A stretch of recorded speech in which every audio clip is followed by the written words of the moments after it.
Uh-huh. We're here. Hello. We're back. We're here. I love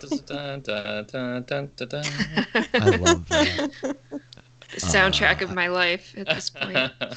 it really is. How is everybody? You're buried in Final Fantasy, huh, Zed? I am. I mean, I did that to myself, and I'm not complaining Yeah. about it. Yeah. I love that while playing through Final Fantasy VIII, you've decided to go back and replay Final Fantasy VII. That's I my, love I Final think, Fantasy favorite part. VII.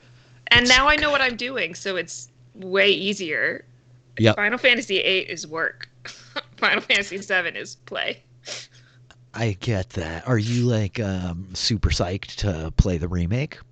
Yeah, I'm looking forward to it. That might I've be been. what we do next. We'll see. Oh wow! You're just gonna fully boomerang back seven, Maybe. eight, I don't seven know. I don't again. know. Okay. Well, we'll see. How is everybody else that's not playing Final Fantasy? Wanting to play the remake again. You Yeah, brought not it as back good. up. It can't be as good as if you were playing Final Fantasy.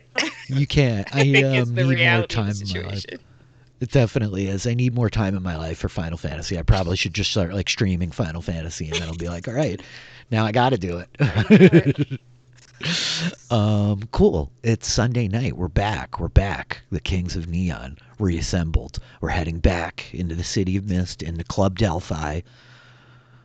Gonna see what's up with the Build-A-Bro. The siblings Erastus, the big fellow in the alley with this cowboy hat. Cool. So what else is going on with you guys? Anything exciting? Does anybody have any great news from the week? Man, news from the week. What even happened this week? You ran Dungeons and Dragons this week. You DM'd I another game. That did. was I super cool. can't believe I pulled that off. It was such a busy week, and like I managed to pull off yet another session that I was just like, okay, this time I got it. This time it's only gonna be like 3.5 hours, and then 4.5 hours later. Right, here we are. That's markedly shorter than the first time, That's though, true. so that's great. And I did love, what were they called? The lightning felines? Give it to me one more time, Kevin. Yes, what that's was it? right. So I have, in our Discord game, almost each of the DMs can have a like high-ranking character that serves as our NPC. And one of the ones that I had that ended up being chosen for this is a Leonin barbarian. Who is a part of a clan known as the Lightning Felines, and his name is, of course, Lionel. Because, yes, the players figured it out very quickly where I was going with that one. I loved it. I really did. The lightning felines thing slayed me. As soon as you said it, I was dying. That was really good. Cool. I think almost all of us have played D&D this week. Did you play D&D this week, Sheldon? I have not. No, I've been kind of starved for D&D this week. Gotta think we need to solve that problem next week, I guess. We But sure you do. have a character now. I know I've got a character I'm ready to join. I'm excited. I've always wanted to play like a little kind of angry gnome archer. Gnomes are awesome. Yeah. I love gnomes, and Svervnablin are my favorite type of gnome. So yeah. Well, I'm really excited to join. Mm-hmm. Good choice. Cool. Well, D&D, it's our favorite. I love it. We're going to play D&D tomorrow night. A special weird episode of Firelight Tales. A side quest. to circle back on Final Fantasy. We love a side It is. quest. We do. But tonight, we're going to play City of Mist. Because this is my new favorite game. I'll just say that. I spend all week like poring over this book, all excited about Sunday nights. So when we left you guys off, before we dive in, we talked about like improvements. Your crew advanced because you guys kept like driving attention there when we were geeking out during the credits at the end of the game. And so you guys picked up a new advancement, right? Called Tight Like That. We Awesome. are tight. Just And it like means that. we get Like juice. And we Just all have like a that. full understanding of what Yes. that means and how that works. Yes, I am a master of juice at this point. Fear not. The I juice will- master. Yes, I am the juice master. You've heard of the juice man, but I am the juice master of the City of Mist game, and I'm fully prepared to instruct you how and when to utilize said juice that you're going to get because you guys are all tight like that. Um, I think your crew mystery has evolved too, where you guys are all kind of looking for like who's hunting us. Is that what it is? Yeah. Who is after Mhm. us? We solved one mystery, and now that mystery has naturally, and in the way of noir detective stories, opened another mystery and posed another question. Indeed, questions begetting questions. This is my favorite. I love a good mystery unfolding, right? Many forking paths. And so, yeah, that was like the big stuff that we had to take care of from last time. And so, with that, unless you all have any questions or housekeeping or homework that we would like to go over, I'm ready to return to the neon lights. Let's do it. Okay, cool. I think Kevin is going to bring us in with our monologue this week. And so I hand the reins to you, my friend. All right. After figuring out what we needed to do, Escher decided to hack into, I don't even know if that's the right word, hack in. I guess that's what they say in the movies, right? Justin Tennick's accounts, figure out who this guy is that we need to search. Someone like us, possibly the next person on this list, whoever is hunting each of us down. We found out he's really into building stuff and loves Club Delphi. So we decided this night to go out clubbing. Never been before, but I figured it'd be a fun experience. Something new, something interesting. Probably better than the plans I had. Dinner with the fam. Wasn't really looking too much forward to that. But we went our separate ways. Iggy, Escher, and Lyra went out over to Lyra's gym to get a change of clothes, while Jonathan and I went back to, I guess I can call it my place. It is for now, I suppose. It was nice getting to know Jonathan a little bit. He seems like he wants to maybe crash here every now and then, which I suppose is okay. Not sure how that would work out should a family visit happen, but either way, got some good clothes, got excited, had a few drinks, and then we head out. Met the rest of them outside the club. Tried to get in through the front door. Tried to talk to the bouncer. Suppose I should have figured that wouldn't have went well. My interpersonal skills aren't always the best, but naturally, it seems like with our group, took the back alley, had an encounter with, let's just say, a bullish figure named Lyndon, came charging out, knocked down Jonathan, was going past the alley, and instincts kicked in, I suppose. Really don't like when that happens, and I was worried about where things would have went following. Was able to trip him. He tried to throw a punch. I was able to stop that, but thankfully also stopped myself before things got escalated. Despite all that, we were able to talk to him, try to help him, try to warn him. I don't think he was listening, unfortunately, but his assistance got us into the club through Anastasia, which, lo and behold, find out later, related to a guy that went in, Archibald Erastus, owner of the club, and, get this, the person who's running whatever organization, Divinity Estates, I think it was called, that is somehow funding these weirdo agents looking into all of us. Every one of them seems to know a ton about us, and we know nothing about what's going on. Typical, I guess. While inside, we once again split our ways. Iggy got us some drinks, which was really nice. Served a great purpose. I was able to use rum and coke to talk to Justin after we found him.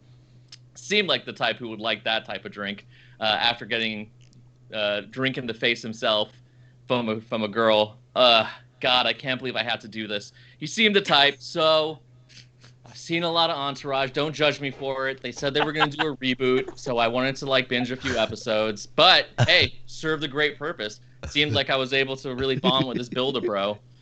Gave us some information. Iggy kept asking some weird questions about buildings and straw and pigs. It was pretty odd. He said that he was really into building, wanted to go off somewhere and build his dream home. The connections may have been there, but I don't know. Anyway, I don't know what happened to Jonathan, Escher, and Lyra. They went up, I think, to go try and talk to Archibald, but last thing that happened here, Justin went to get us another round of drinks, and Iggy tries to tell me the big bad wolf is after us. So that's one hell of a thing to blow me over. That was amazing. And I think that as we hear Nick's voice recounting the events. The camera like opens back up into the like pulsing, surging lights, the like, low pounding music of Club Delphi, the crowd of many types and many faces, all shapes, sizes, and colors filling up the space.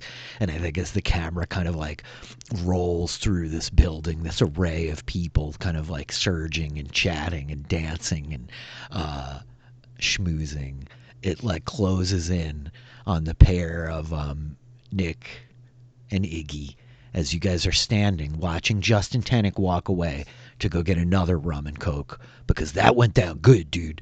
And and I think that the camera turns just so that we can see coming down the stairs Asher, Jonathan, and Lyra to like regroup with their friends.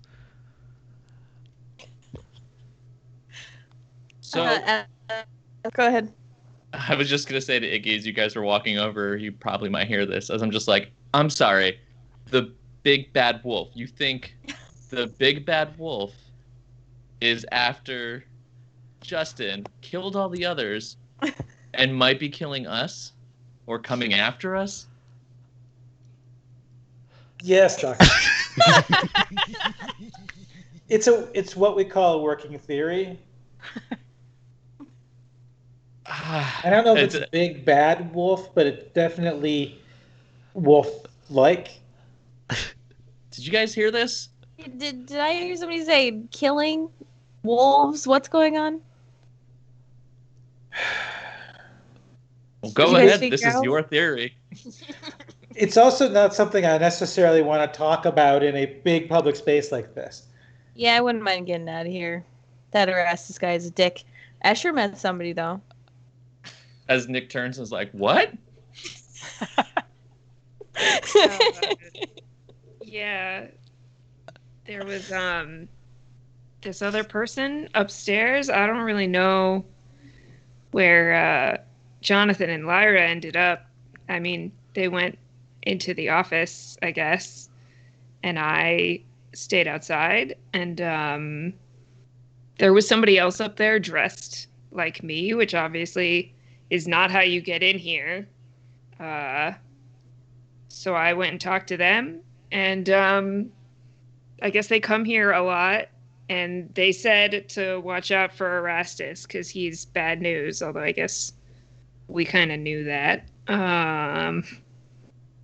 Yeah, and I got their phone number or whatever.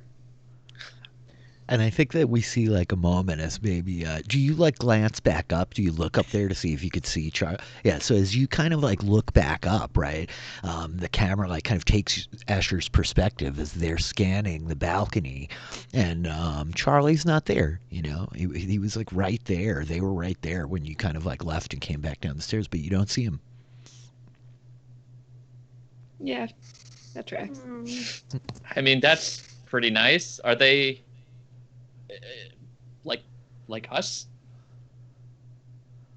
I don't know. I don't. You don't just ask these things. Yeah. I guess you Like, asked I mean, really we knew roundabout Justin was questions like that. about building things. What time is it, Rich? It's like a bit after midnight. You all have probably been mucking around here for like about an hour or so, right? So I think it's actually later than that. It's probably like 1 a.m, something like that. Do we want to go back to... What do you guys want to do? Because it's late. It's past I want to get out of here. Are we worried about Justin? I mean, sure, there was a murder earlier, and they haven't been happening necessarily back to back, but as I look over at the bar... We told him not to go to the docks. I mean, what more can we do other than knock him out, drag him somewhere, and lock him up? I mean, do we want to invite him to go like hang out somewhere or like? Yeah, I know a guy with a couch. I do not want to hang out with him. I mean, Doesn't I seem like don't the type really for you. either, but maybe if somebody's coming after him, we could prevent a drunk idiot from being murdered in the streets on his way home from the club. We could always follow him. I guess. How, like, did you guys get along with him well? Are you guys cool? Like, He's Yeah. yes? Wait, why are you sad about that? Let's just say I had to act a certain way that is a little bit shameful and untoward. Nick was awesome. I can't picture it. Well, just pretend to be someone else. It's a great thing to do when you have to interact with other people sometimes. Well, I don't know. Is it creepy to, like, you know, be like, hey, dude, like, I don't know, just can a group of us walk you home? I don't know. How do we do this? We Did all sit the outside murders the happen? club, wait for him to leave, and follow him. That seems so creepy, though. Yeah, why are all your suggestions so sketchy? First you say we're not gonna tie him up and kill him, which like nobody was gonna do. No, I didn't say Now kill you him. want to stalk I him said home. lock him up, like for his own safety. I definitely didn't say kill him. Right. That's projecting. I mean, listen, I'm no good at it either, so I don't know. Nick, if you're like buddies with him, like you could just talk to him and like I don't know, see what his plans are for afterwards. Yeah, I guess we could find out if he's gonna keep the party going. There's always an after party. And after the party's the hotel. Yeah, I know. Is out of character question. Have all the murders happened at the docks, or have they? Yes. Okay. And have they been Yes. at night, or do we not know? I don't. I guess actually, probably Jonathan would have that information. They have all been at night. Yes. Okay. Well, Yeah, we should at least like figure out if his route home takes him past the docks or anything like that. I think the camera like turns a little bit as the five of you together. We see Justin at the bar, you know, like waiting for his train.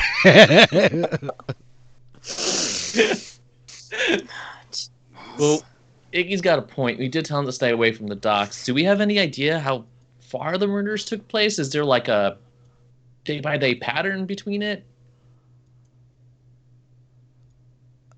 I don't think you have a lot of those answers yet. Like, I suppose this is a moment where certainly, like, somebody could call in a flashback. Maybe that's a Jonathan thing to see how clear you are. I mean, the information, I guess, isn't that obscure, but it's been over the course of a month. They've not been like, I'll just tell you, I suppose. They've not been like consistent every 3 days or anything like that, but like roughly every week and a half or so, somebody has turned up dead at the docks. And it's only been like a couple days since the last one. Or is Or that like It even happened not even today. it happened like today. Yeah. Yeah, it happened tonight. Like Yeah. you all kind of found out about it before it even hit the news or whatever. So he's probably fine tonight. What are the Well- odds of something going wrong? Did you guys get his number? Like, we should probably stay in contact with him if you're not gonna stalk him to his house, which I'm not gonna do. I'm just saying, if something, if we wonder what is behind these attacks, it may be better to follow him from a distance than to stay with him so that we get no additional information. That's all I was thinking. Yeah, I see what you're saying. I'm also trying to be better at sneaking than making friends with people. Play to your skill set, I guess. But yeah, do you want to at least try and figure out, Nick, you want to go hit up your new friend, see what's up? Sure, I can give a shot at getting his number at the very least. Mm-hmm. All right, I'll. Okay, all right. I'll be back, bros. Have fun. Over. So proud so- of him. If one of you joins Nick and pretends you know Bob Vila, that might actually help matters. Just saying. I kind of Like, want to just go over to personally, you'd be, like, lone watch, star by this point? honestly. I feel I should be the wingman again. Okay, so we see Nick like start walking away from everyone. He's like making his way through the crowd, and Iggy's like, "Oh, if one of you goes with him," and everybody's just kind of like staring. And then you're like, "Okay," you know. And He Iggy like kind of follows shuffles after him. Yeah. Doctor, wait, doctor. Nope, don't do that again. And I think like as we see Nick like turn, like say nope, like Iggy is just right behind you, you know. Yeah. This like stark juxtaposition of him like shuffling, and then he's just right there, you know. And you're like, Jeez, how did you do that? I'm always at hand to help, sir. Oh, I mean, really don't like that. Okay, come on, let's go. Let's see what we can do. Okay, so the two of you come like rolling up to the bar, right? And Justin is just kind of like getting his drink, and he turns around like, "Oh, hey, what's up, bros? What's going on?" Hey, man. We were just wondering what do we you plan on staying here? Like, you plan on hitting another bar, another club? How late you rocking till? He's like, "Oh yeah. I mean, like I'll be here until pretty late, probably. You know, my bros weren't able to come tonight, which is like kind of a bummer. But it's actually cool because I met you guys, you know. But so I'll be here for a while at least. Who knows what happens by the time I leave, though? You know what I mean, man? For sure, Something man. might come There's up. plenty of fish out in that sea out there. And by Yeah, fish, damn right. I mean ladies. Am I right? Yeah, he goes for the high five. He's Yup. like, yeah. He's like, high fives, Nick. You know, a couple of my buds are not feeling it, so they're dragging me out of here. But we should like change numbers. That way, if your buds bail on you again, hit us up. We'll meet you out at the club. Go partying. Totally. Yeah, and I think he turns and points at Iggy like, "You can hook me up at that library spot down by the docks, bro. That sounds dope." oh yeah, that club Yeah. that's down there. I wouldn't. It's still. I think it's just like a soft opening, and they aren't really. Oh no, that's even better. We can like get in at the ground floor, dude. And I think he's got his phone out at this point. Like, what'd you say your number was, Nick? 555 the minimum. Yep. 555 other numbers. All right, go. I got you, bro. He's like, "Yo, I'll definitely hit you up. You know, me and my bros, we roll hard on the weekends. You know what I'm saying? Like, we'll have a good time." Yeah, for sure. And does he text me his number so I have it? Yeah. I think Cool. he's like, "Here you go, man." Awesome. And it's just This like is the text so is like, cool. "Yo," like all caps. Drinks. I heard from my friends that the library club is closed tonight for fumigation. So don't go to the docks looking for it tonight, please. All right on, man. Sure. All right, well, I'm sorry about your buzzkill friends. I'll talk to you guys for sure, though. We're gonna party hard. Yeah.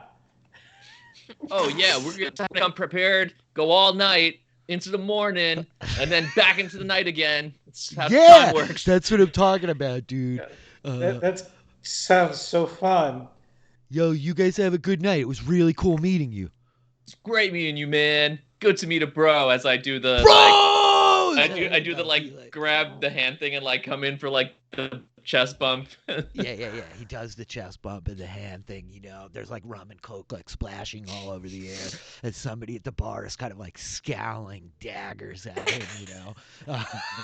Like, you guys are leaving, and he's just like right back out into the mass of people, you know, like drink clutched in hand, ready to rock. And so with that, like the three of you kind of watching this, it's like Iggy and Nick like make their way back to you. So yeah, are you all gonna leave? Did we hear any of that? They're pretty far away. It's like a loud club, but I mean, you saw it all pantomimed, you know. You saw like I saw the high high-fiving five. and like cheering and chest bumps, you know. Okay, I got the number. I like holding my fist. Fist bump, bro. Let's go! Yeah! Woo! Let's get the hell out of here, please. Yeah, we gotta go. It's so loud. My head is killing me. Lyra, are you wearing your shoes or are you still holding them? In I'm one still hand? holding them. Okay. Okay. I just Not an needed unfamiliar sight in clubs, honestly, though. No. At a certain No, point. it's definitely not. I just needed to understand the vibe. It's like, so the five of you make your way to the front. And so I think you come out and there's kind of like a mass of people around the front door and you all kind of carve through them, pushing under like these glowing purple lights, right? The like posters, all the like signage in the front. And you step out and you see the bouncer that gonna say, rejected there's a you all bouncer. so soundly. Yep. And he looks at you and like tilts his head. But I think he like winks at you, Nick. Like, hey man, cool, you pulled it off. Well, And you know how it is. If they won't open the door for you, you find another way in. he's like, listen, man, my gig's just watching this one. And whatever you got to do to get it done, I respect it, The other doors are none of my business. Yeah. You all have a good night. And so we see the five of you kind of meandering away from the front of this club, right? The street lights, the like flashing of the cars. It's night now, so the cars aren't like locked up gridlock style, right? There's like cars kind of racing overly fast down the streets, that like streaking of like brake lights, this thin kind of rain clinging in the air. And I guess the five of you kind of gather under an awning from like, probably like a bodega at the corner or whatever. So what's the plan? Is there a bodega cat inside? As you peer in to like scope it out, you're like, oh man, no cat. And then you see it like jump up on this display of coconuts in the front window, and just like sprawl itself out across them. Oh man, coconuts and a cat? Yeah, I'm gonna go in and I'll be right back, and then go in and just like, hey man, can I pet this cat? Oh yeah, I think that I think there's like a dude like in his kind of mid-30s there. He's got on some kind of like AC/DC t-shirt, and he's like, oh yeah, man, this cat's Oh. pretty cool. Oh, for sure. As I like reach over to like scritch the cat behind the ear. Can I also get some coconut waters? I think, yeah, he like points to like one of the coolers. He's like, yeah, they're right over there, dude, for sure. Perfect. The cat's and named I grab Felix. some. I didn't think it was that original, but man, he was here before I showed up. Oh no. There it is. Sorry, I missed that. I cut out for a second. He just is saying, he's like, the cat's named Felix. I didn't think it was that great of a name, but he was named before I showed up. Oh no, Felix is a great name. I like, references. I'm into them. As I go over, put the coconut water down. I mean, Felix, Heathcliff. That's a name, right? Garfield. Yep, I had a cat named Garfield growing up. He was cool, man. Really He hope did not like you didn't lasagna, though. Actually, I was gonna say, I hope you didn't feed him lasagna. That's probably not good for real cats. Well, I tried, but Uh, see. Oh no, I was just gonna say you're able to like get the coconut water. Is there anything else you're looking for? just those. Okay. As I hand them Okay. out to everyone to be like, this will help with the drinking. Since I like had basically 2 drinks in a row, pounding back, just want to make sure I don't wake up with a terrible hangover. Hydrate. Thank you, Nick. Yeah. Nick. Are any of you concerned about being alone? I'm concerned about a lot of things. Like we were all just like trying to track down this Justin, but like any of us, like we're just as potentially in danger as Justin, right? I mean, there's no reason he's not well, I guess he's special, but he's not like you. So he's kind of unique too, but you know what I mean. Yeah, I wanted to wait until we were outside of the club to say this, but they know who we are and what we can do. Like whenever we went to that place earlier tonight, Lyra, and we kind of went up in the sky and kind of took a look, they straight up saw her. Yep. Like invisible. They saw through it. Yeah, he seemed to. I don't know if it was a coincidence or if he has some sort of device, but I noticed, obviously Asher and I noticed Jonathan was missing, so I went looking for him, and I, was doing my thing, and so nobody could see me, and walked into this room, and he had a little thing on his wrist. It's like almost like watch that like did a little alarm, and he knew exactly where I was. So he's got an app for not that. exactly where I was, but that I was in there. He does. He's got an app for that. Seemingly. I don't like the sound of that. Yeah, he knows us. But apparently he's like working with the mayor to investigate the murders. Or so he Yeah, says. or so he says, indeed. So But yeah. So he's hosting in Divinity Estates the mayor's task force in his own offices there. That's what it looks like. Yeah. Does it seem that he is also like us by chance? It's possible. Yeah, there's nothing concrete, but we were picking up some vibes and stuff, and there's something going on with like his sister and that bull guy. Like, Yep. he Wait, knows that was his sister? Yeah, Anastasia. That's his sister, Yeah. man. Yeah. He says Oh. that she kind of went like didn't he say like a month ago she kind of went a little bit weird and like got with this cowboy? Yeah. So that seems a little bit maybe too much to be a coincidence, Not all these, like he wasn't at the library. I would have remembered, I think we would have remembered him, and Definitely. I don't think. So this name's not on isn't the just a list. library. I don't think this is just a library. I hate to say it, but yeah, this might be like way bigger than just the library. Oh boy. I mean, we don't know that for sure yet, though, right? Like, we knew that Lyndon was at the library. We know that Justin was, but we don't know for sure that either her or him have anything. We're just assuming at this point. Not saying it's not possible, just... Yeah, we just have a little bit of, there's a question here. There's definitely something that we should maybe just keep in mind about that guy. Hey, He's also a total, like, entitled dick bag, so... Yes, Kurt. Do people need to at the library?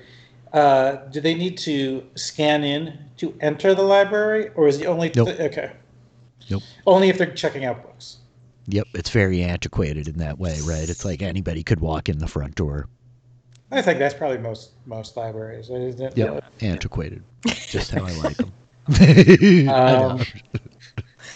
I guess my question is, until we have a better grasp on what's going on, would you all feel safer if we have a key to the library? We could crash there, or we could, I have room for one or two people at my place as well. Slumber party. I could also, like... we have the... the studio, I guess. Like, you could probably, like, pretty sleep big. downstairs on the mats and stuff.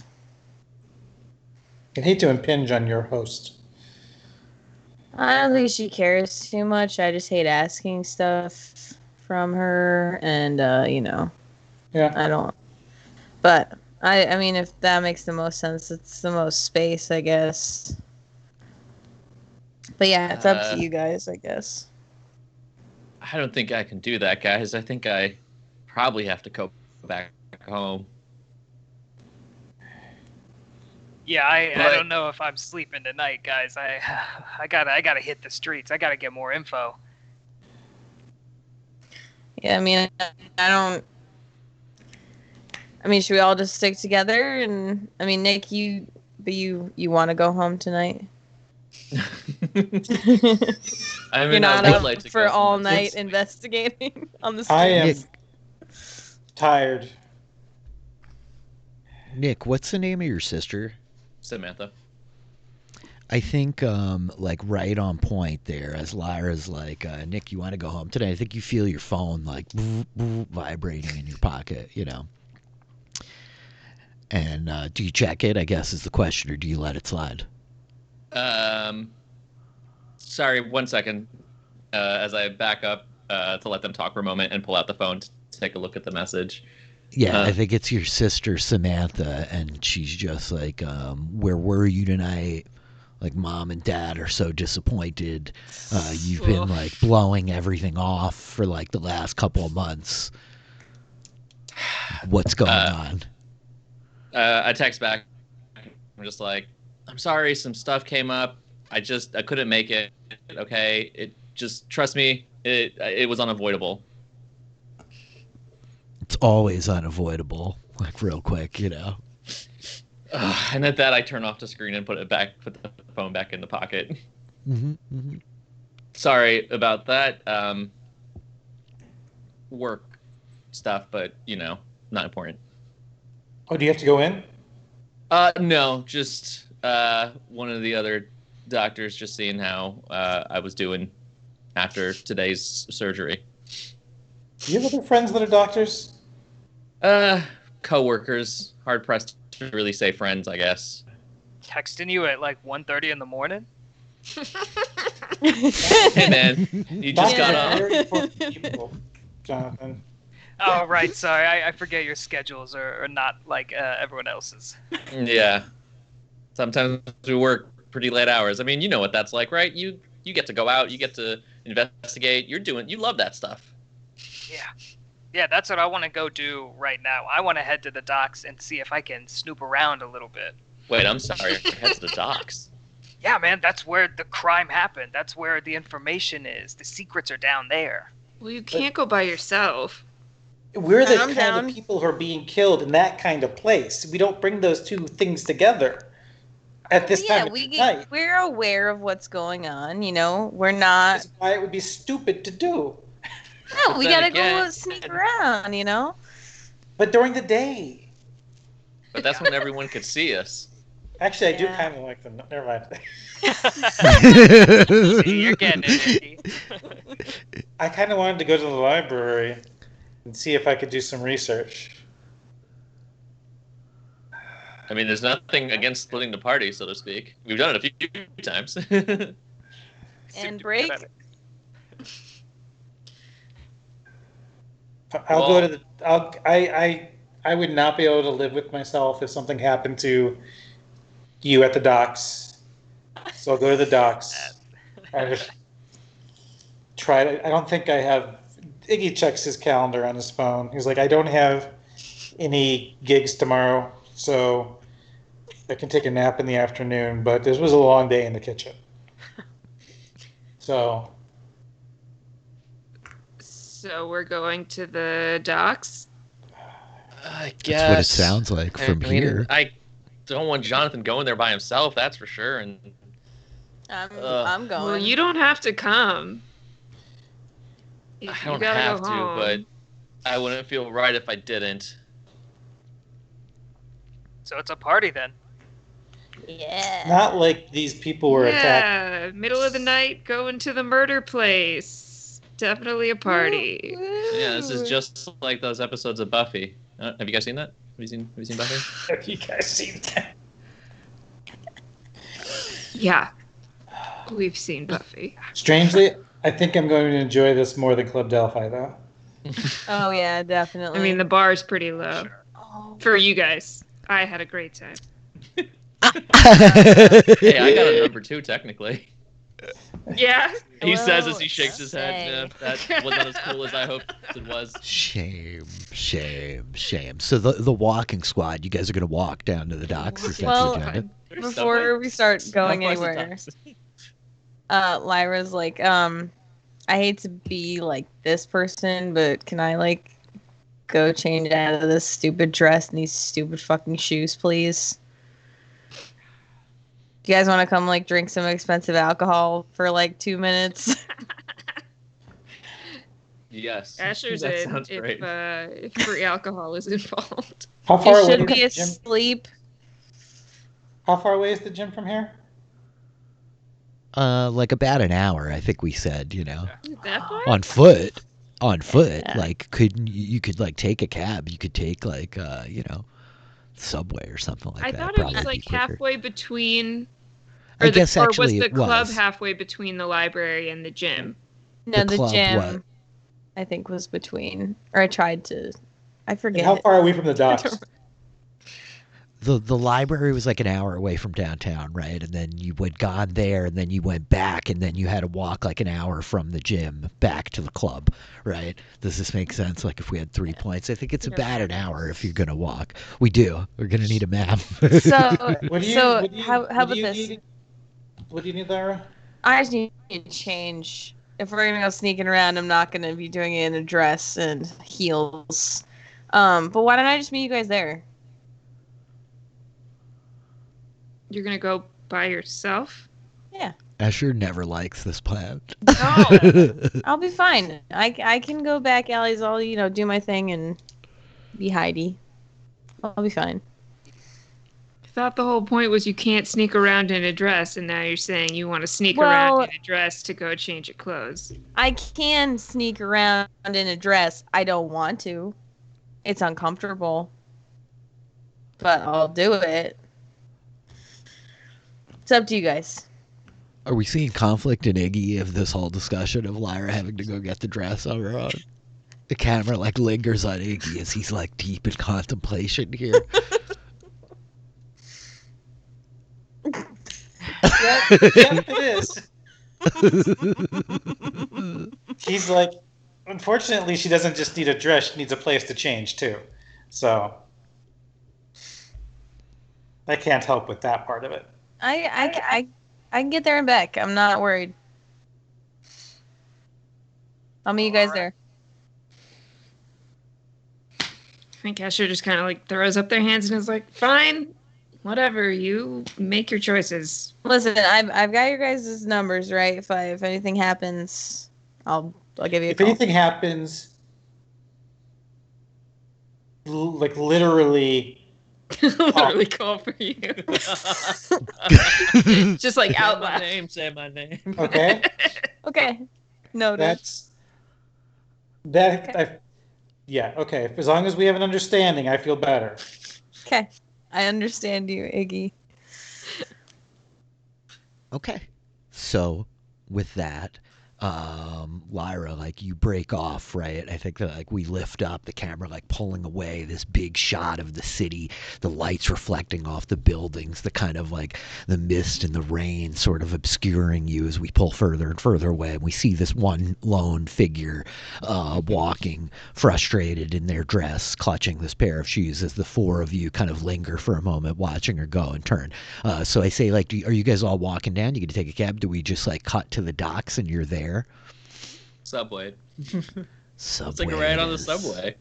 And so we see like I like the four of yes, we see the four of you descend down one of the staircases, like halfway down one of these street blocks, right? The subway sign like looming over it. And yeah, I think that the sound of the train, the like flashing of the lights, the camera like comes back into focus, and we see the water line. This kind of these rows and rows of like warehouses in various states of disrepair. The tall kind of like smokestacks looming out of them. These many-storied buildings with panes of glass covered in graffiti and shattered. The few like businesses still open this time of night on the streets, some bars, some like small stores and this kind of stuff. And we see the four of you now like walking up from one of these staircases on the sidewalk as you've made your way down here. What's your attack plan? Where are you going? Where was Lyra going to meet you? Did you establish any of that? The docks. Yeah. Yeah. Yeah. Yeah, I think Figure she'd find us, right? Mm-hmm. that's probably true. Do you know where, Jonathan, where the unfortunate incidents took place? Yeah, I was down here earlier tonight and tried to get in, so I at least know the general area that Yep. that it took place. Definitely deferring to Jonathan to lead here, since I am very out of my element, except So for, I think, TV. yep. I think we see the four of you, the three of you all kind of like looking to Jonathan like, okay, this is your beat. Where are we going? Yeah, and he kind of explains to him. He's like, "All right, they didn't let us in earlier. They're being real secretive about this. Even my friends who I talk to that usually like give me all sorts of information were being like hush hush. So if there are any cops here, they're probably not going to want to talk to us. So I don't know if we want to like snoop around and try to like see what we can hear and just stay in the shadows, or if we want to try some other strategy. But like they're not going to talk to like reporters or like photographers like me. I don't think." I mean, I I guess mean- there could still be cops here, right? How long do cops stay on the scene? Yeah, I mean, it could be a thing that maybe there's only a couple and we can like distract them, and the rest of us can get in there and kind of look around. Oh, you think they're still here? I mean, I think there's a chance they left like a guard still. Like if this was like a high profile crime scene, I doubt it's going to be empty when we get there. I don't think we want to make our presence too known if we can help it. I get the sense that that would get back to arrest us, and that's not high on my agenda. But was it in the open, or was it like in a building? Yeah, let's Rich, can we do like a flashback of me seeing like kind of everything Yes. then? Yeah. Yes, we absolutely can. So I think that like the camera like hones in on Jonathan, right? And we like fade out, like fading back in, and it's like earlier that night, right? The like flashing kind of lights of the cop cars. Okay, so hold on one second. Your flashback. Do you want to actually use a move here, or do you just want to gather like one clue to move forward? I guess is the question. Let's just gather one clue to move forward. I think just to get an idea of exactly like where it is out in the Okay. open or in the stacks. Okay, so yeah, when we use a montage or when we use a flashback, rather, either you can like make a move in the past, which like puts you at risk of failure, right? Or we could just award you with the juice or a clue based on your description of what the flashback is. So this is a thing we talked about last time too, where these clues, like you can use them to insert things in the story as players. You can tell me what the clue is. I just have to like contextualize it and tell you how it's important. So I guess the point here is like, what do you want to know? What is this clue about? Like, as we see you kind of like making your way down, I'll give you this much: the murder like occurred outside, behind like one of these big warehouse buildings. It wasn't inside. It's like in a yard of kind of like rubble and ruin behind one of these warehouses. We see you like approaching, and there's cops all over the place, sirens. And I think in the background of the shot of Jonathan walking up, we see the black SUV of like the agents kind of like pulling up and parking, though they have not engaged with the police yet. So Jonathan, knowing all that, what do you want to know? I think, what are they like actively trying to keep people from seeing? Like if I can kind of see some of those things, are there like cops really trying to shield our eyes from other things, or is there I guess knowing that like it's outside and I can kind of see it, what I'm trying to find just like a spot to hone in, I guess, of like where this is where we need to go. Sure. So you can see like it's down in this sort of lot behind one of these broken warehouses. The warehouse itself, especially at this point earlier in the night, does not have like a perimeter around it. It looks like one of these quintessential like ruined empty buildings that has like a dozen ways in and out, probably, right? And to answer specifically, like what are they trying to shield? They don't want you to see what happened. There's like a level of like violence and brutality that occurred here that they're clearly like, no, we don't want any reporters getting cameras anywhere near this, right?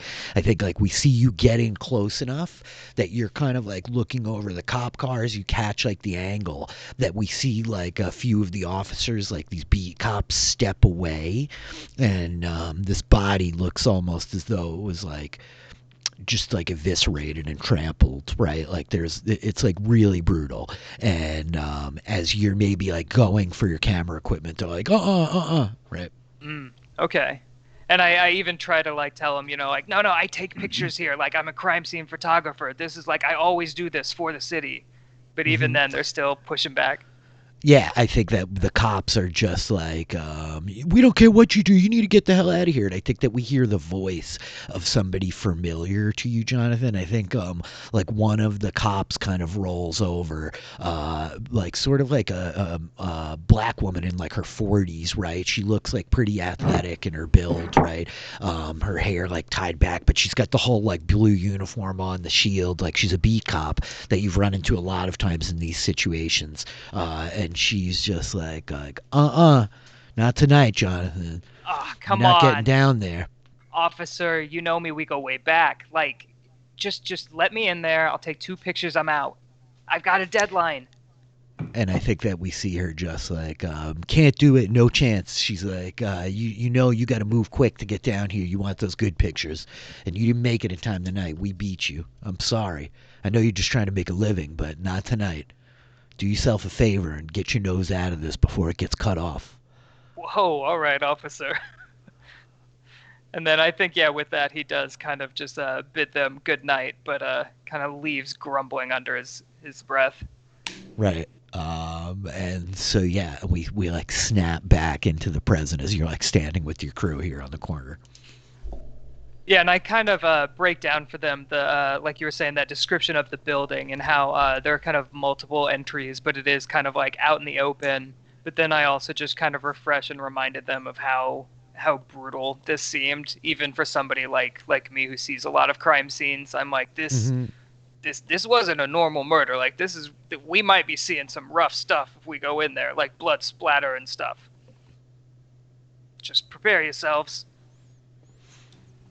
And so I think the information to convey to you all is as far as like angle of approach, like there's the whole building that you might be able to get into. You might be able to approach from like around the lot somewhere else, one of these other fences. There's obviously other buildings all around the area. If you were to try to like get up on the roofs or something like that, you won't be at ground zero, but you could like get that bird's eye view in. Do we hear anyone else in this area? So as you guys are kind of walking from the subway, like there are people about, but there are very few of them, right? I think we see like somebody leaning up against a building like a block and a half away, smoking a cigarette under an overhang in the rain. There are a few stores that seem open. You see a bar not far from here. The light kind of like flashing in the window. It's called the Buffalo Wallow. The like red neon lighting in it. And so, yeah, other than that, I think like a few blocks over as you come to an intersection, you can see the telltale flickering of like red and blue of the cop lights, right, on the top of the car kind of spinning. But it's not this like cacophony of like 1,000 lights, right? It looks like it's maybe like a squad car or something like that, right?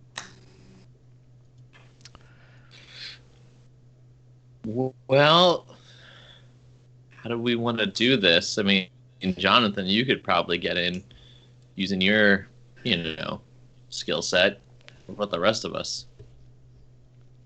I mean, there's lots to learn from a crime scene. It's not just the area where the body was found. I think this entire building we could scope out. But we have to get past those cops first. I really don't want to run into police. I mean, the agents were one thing. Thankfully, they didn't work for seemed anyone that was going to be too much trouble. But I really can't get arrested.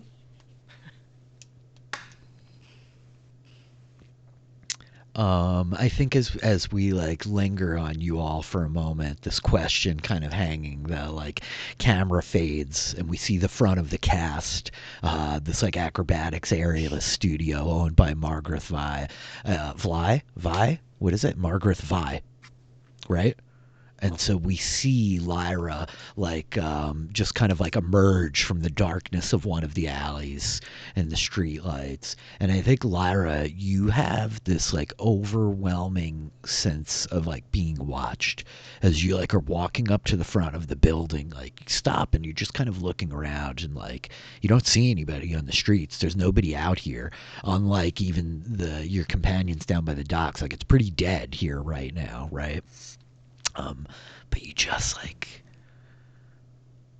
I mean, can I like look around, like, and see if I can see that which is hidden, you know?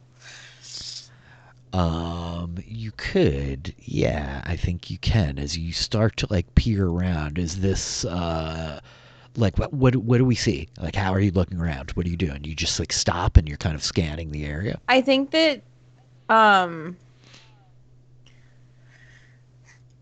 because she probably would have like used a little bit of her like invisibility in like the back alleys as she was coming home, like, and if she like is at the opening and like the alleyway, does she still feel that way even if she was still invisible?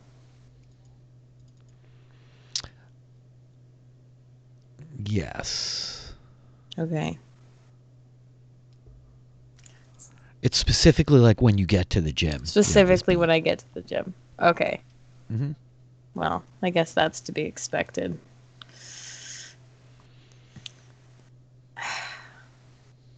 I guess she just like she's gonna shake it off, like she comes out of the alleyway, like coming like out of invisibility, like fading back in to reality, like before she walks out into the like the street lights. And she's just gonna like look around quickly to see if she sees anything, but she's not too worried about it. But as she like walks, she goes up to the door to like unlock it. She just kind of like puts her middle finger out as she's unlocking the door. I love it. I think that you unlock the door, like middle finger flaring in the air, and we see you like step through the front, the door closing behind, and I think that we see this like reflection on the glass, like the camera lingering on the exterior of the storefront of the cast, right? And we see on the glass window, it almost looks like a crescent moon, but maybe like turned horizontally, and then the kind of like it washes away into mist, and you're inside, so you're easily able to like change your clothes. And my question to you is, how are you getting down to the docks? I think that she's just gonna try and she doesn't want to take a cab. Okay. Yeah, I think she's just gonna try and take like shortcuts through alleyways and like maybe get on like top of buildings, like maybe try and use rooftops to get over there a little quicker. Sure. We see you like dip out of maybe like even the back of the studio and take like one of the fire escapes, right? And the camera like trails away from you as you're kind of like making your way downtown in your eccentric means of locomotion, right? Like parkour. Parkour. And so we like cut back down to the docks, the four of you all here, right? So yeah, what's the approach here? There's like this whole neighborhood around you. There's the ruined warehouse. There appears to be like this one kind of squad car parked in front of the alley that leads back behind to this lot. But yeah, what are you all thinking? And I feel like we got to sneak around, right? Yeah, and I think my instinct is Jonathan is to go talk to the cops in the squad car to like distract them and let you guys sneak around, and then but also feel them out, see if I can get any info from them. Because I think there's a non-zero chance that I know them. Yep. So I think that this is like a linked set of moves. I think that like Jonathan it sounds like you're talking to the cops is trying to change the game, and you want to like create some juice that you can use to help your friends sneak around. Exactly. Yeah. Okay. So is everybody cool with that? Yeah. Jonathan's gonna head over. I mean, I would have sent the flying guy flying. That's a good point. You make a good argument, I guess. But then how would the rest of us get in there? Somebody else would have to be a distraction. Not me. Not me. But Not this me. plan is fine. I could distract, I guess. But I That's like the idea probably of getting true. more information from them. I think we're looking for information. Hmm. Okay. So I guess Jonathan like heads down the street, right? And as you're kind of like approaching the squad car, I think you hear the voice as like you recognize the same cop from earlier tonight. I think her name is Officer Thorne. Thorn, cool. Yeah, and I think that she's just like, oh, here he comes again, Jonathan Keeley. Thorn, you know I was coming back. Like, I mean, I couldn't stay away. No, you never can you? Well, so what? I mean, now that it's a little died down, what can I get any info? Can I get any pictures? She's like, pictures? I can't let you get in there and get pictures. She said, we can't even go back there anymore. You can. These suits showed up and took jurisdiction or some such. I don't know. I'll be honest with you. I don't need to be messing with ugly like that, but... No, you don't. You gotta stay safe out here. It's dangerous. You know it. Better than them, wherever the hell they came from. Yeah, not a fan. So I mean, what do you got? What can you tell me? I mean, you know, we're just both out here trying to make ends meet. What do you got for me? Anything? Okay, so this is definitely you trying to convince, I think, right? Let me double check here, actually. Is it convince or is it investigate? You're not necessarily... What do you think? I don't know. What's the best way to do this? I do want to try the change the game approach, but Sure. So that can like come afterwards or before, Okay. but it sounds to me like you're pushing for the information first because there's a whole bunch of different things that can happen here, right? You can try to like change the game now, and that would essentially like create some juice. You could then use the juice to help you to like get clues as well as help them sneak around. You could do both those things. So if we're starting with like change the game into a series of linked moves, that might be what's happening. yeah, I think Does that make sense? That makes sense. Yeah. Okay, cool. So we're going to have you roll change the game. Now, this is important. Like when we're dealing with linked moves, anything that you call on for this, you won't be able to call on like immediately afterwards if you're trying to like convince them, Gotcha. if that makes sense. Because they're like all so connected, we kind of can't double dip, right? Okay. You can't use kind of the same tag for multiple. Yep, for multiple parts of like a linked move, right? The change the game is going to be tied to like their sneaking, which you won't roll, but then your convince or investigate it, probably investigate. So you tell me which tags as you're trying like kind of distract them, get their attention, and win them over a little bit. Yeah, for sure. I think one I want to do.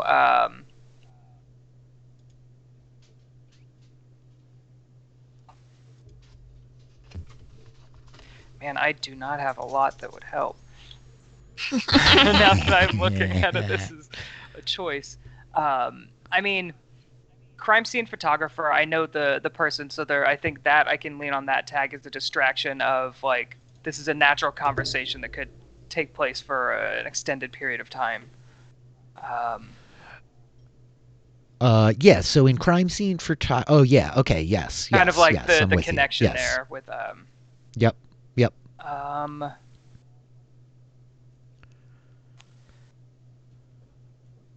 What if I used our crew theme, approach from all sides? Oh, Since we are absolutely. kind of- This is a great call. Yes, because you are all like split up everywhere. I like this. This is like you taking the one angle to give them the other one. Approach from all sides for sure. Yeah, those are the ones that make the most sense to me. I guess I just would ask about contacts in every neighborhood. Oh yeah, that one makes a lot of sense too. Right? Yeah, I think so. Okay. So you're rolling with the power essentially of 3. You're a crime scene photographer. You know this lady. You got contacts in every neighborhood. We're using approach from all sides, which means that tag will be burned here. So you're going to go ahead and roll change the game with the power of 3. Change the game, power 3.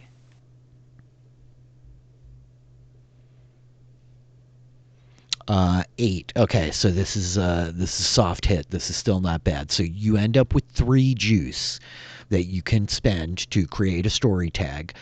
You don't need to like burn a power tag, though you could. This is interesting. Give or reduce a status. That's probably the best one to help your friends. Like you could give, first of all, you could give potentially like these cops the status of like distracted one. Yeah. Or you could give to your allies potentially the power tag of, or the status tag of like, covered, like something like that, like in other words that you're backing them up. I don't know what a great adjective for that is. What is a good word for that? This- for backing somebody Yeah, up? I like that. like I like leaning on giving them more of the kind of advantage, rather than a cop the disadvantage status. I think covered makes sense because it both makes sense in terms of like covered from view, but as well as like I'm covering them. Like, I got you. Yeah, Yeah. like this is that scene of like you're watching them, right? And like the cop's about to turn their head, and you're like, "Oh no, no, no!" Like didn't look over refocusing here. Well, their we're like attention. Pink Panther tiptoeing in the background. Yeah. Yes, precisely. Okay, so we're gonna give them a status of like covered +1. You want to like give them even more, you can. Like you have these 3 juice that you can spend here from like kind of talking to these cops, working them over a little bit.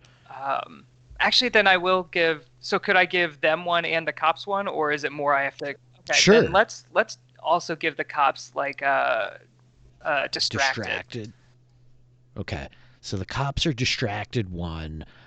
You're giving your allies a covered of 1. You still have 1 juice here. Oh, by the way, because you've called on your crew theme, the approach from all angles, and because you guys are tight like that, and so you're like giving them, you're spending 1 juice to give them this covered status. You could spend 2 juice and call it covered 2 because you get 1 to burn for free, right? Oh, cool. Yeah, let's do that. So the cops are distracted 1. Your friends are covered 2. You got this 1 juice left. You can hang on to it to use like later on, or you could use it to like extend the duration of one of these statuses that you just affected, to like keep the cops distracted for longer, or to keep your friends covered longer. Let's keep the cops distracted. I like that. Yeah, I think this is good. You're gonna keep them like off their guard when it comes to you. It might even be like lulled more than distracted, but yeah, okay. So as you're like talking to her, she just kind of like chuckles, and she's like, "How did you even get into this line of work anyway? You seem like a nice fellow. I don't understand why you're prowling around here at night taking pictures of dead people." I mean, insomnia, it's a hell of a disease, Can't sleep. Might as well make some money while I'm up. She's like, I guess that's true. I know. She's like, I do feel bad always telling you no. I know you're just out here trying to make $1, but I got a job too. You understand? I can't go sticking my neck out for the likes of your freaking insomnia. Sure, look, officer, I completely understand, but I gotta ask, I gotta try. You never know what you're gonna get in life if you don't try. I think that we like look back to the 3 of you, Asher, Nick, Iggy. It's clear like Jonathan's got these cops like, focused on him. Like this is your moment. So you trying to sneak into the warehouse or like past the cops like down the alley into the back lot? I mean, I think we're trying to get to the crime scene itself, right? Yeah. Okay. I'm just double checking. Okay. So this is gonna mean sneak around rolls. Do I still have my dist status, or now that we have pieced out of the club, is that over?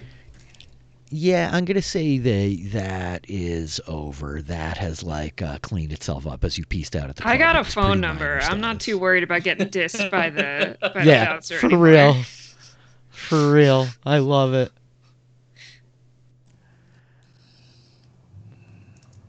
Okay. So the question here is, I think all of you need to make like separate sneak around rolls. Mm-hmm. Nice. This is gonna go so well. Yep. So who are we starting with here? Who goes first? Oh, I can Iggy go. will. Oh, go ahead. Iggy it is. Iggy, you're gonna like sneak down like past this alley. I think you could see where like there's a place in the fence where you think you might be able to slide through, right? And you're trying to kind of slip down the alleyway like next to this one while the cops are kind of like focusing their energy on Jonathan, right? So what do you got to sneak around with? So do any of the tags that Jonathan created come into play here? Yeah, you have the status Two of covered. covered 2, which is going to give you a power of like +2 on this Okay. roll. That's a beneficial status for this roll. He's very he. Is there a way to go other than slipping through something, because Iggy doesn't slip through things easily? Sure, yeah. I mean, there's a bunch of ways that you might be able to approach. That was the first thing that popped in my mind. But yeah, sure, absolutely there is. He is going to also activate spooky environment. Oh yeah, this is a very spooky environment. Murder, crime scene at the creepy ruined warehouse of the docks. He is. Would you allow surprise from behind, in that he's kind of maneuvering in a way that he is trying to end up behind them? Yes, absolutely. Incredible. Yes, the surprise from behind implies that you just show If they up. turned around, they would be very surprised from behind. It's true. It's true. I was thinking attention to detail, but no. I think those are the only two. Okay. I'm just like looking at your weaknesses to see if there's anything here that's relevant. Performance anxiety, I think, is very relevant. I think that this is like a high pressure moment. Who's watching him? Of a thing that you don't do We are. often. We are. Your allies, your friends. Like Nick, who's really important, right? And Asher, who also seems really important. Who is maybe. also there. So, yeah. And so I think that like them watching you, like, you guys have like bonded a bit, but now you're about to sneak into a crime scene together and you don't want to be the guy to mess it up, do you? Ooh. You tell me. You think it applies? It's not how I conceptualize performance anxiety, but it's fine. So I'm gonna unclick like the fire on the left means your tag's burned. You want to click the box on the right on your sheet. Mhm. Does that make sense? Okay, cool. And then click performance anxiety, and then you have a +2 up at the top right of your sheet, where the power is. Right, give yourself the extra +2 for Jonathan's hookup, and go ahead and roll for the sneak around. So you're rolling with like a power of 4, which ends up being 3. It's power of 3. 8. Okay. Got it. So you have one failure that's going to come in from here. I'm going to have all you guys roll to figure out what happens here. But I think that you're potentially perceived by a secondary sense. So what do we see? We see Iggy like do what? How is he getting back here? He is edging along a ledge around a building it's like overhanging the water. It's like the building is right up against the ocean. There's like a small ledge that he's kind of like shimmying around. Okay. Got it. So Asher and Nick, how are you guys going to do this? Badly, probably. Badly? I can go next, but I don't have anything that works in favor of this. So that's going to be fun. So that might be the disaster rolls. Yeah. Okay. I'm excited. You got the +2 at least. Yeah, I got the +2. You Thank do? God for that. But that's basically it, because literally none of my skill sets align to this. Even my mythos, especially my mythos, actually. Hey, I rolled a great athletics check with a +0 yesterday. I believe in you. Oh yeah, it's always possible. The dice will do their own thing. So maybe then to that end, like let's have Asher go first in case Nick is really going to be the like straw that breaks all of Okay. this thing. Asher, what do you have going on? You have covered status of 2. The classic persistent in the face of obstacles, Oh yeah, yep. This is an obstacle. gut sense of danger, Uh huh.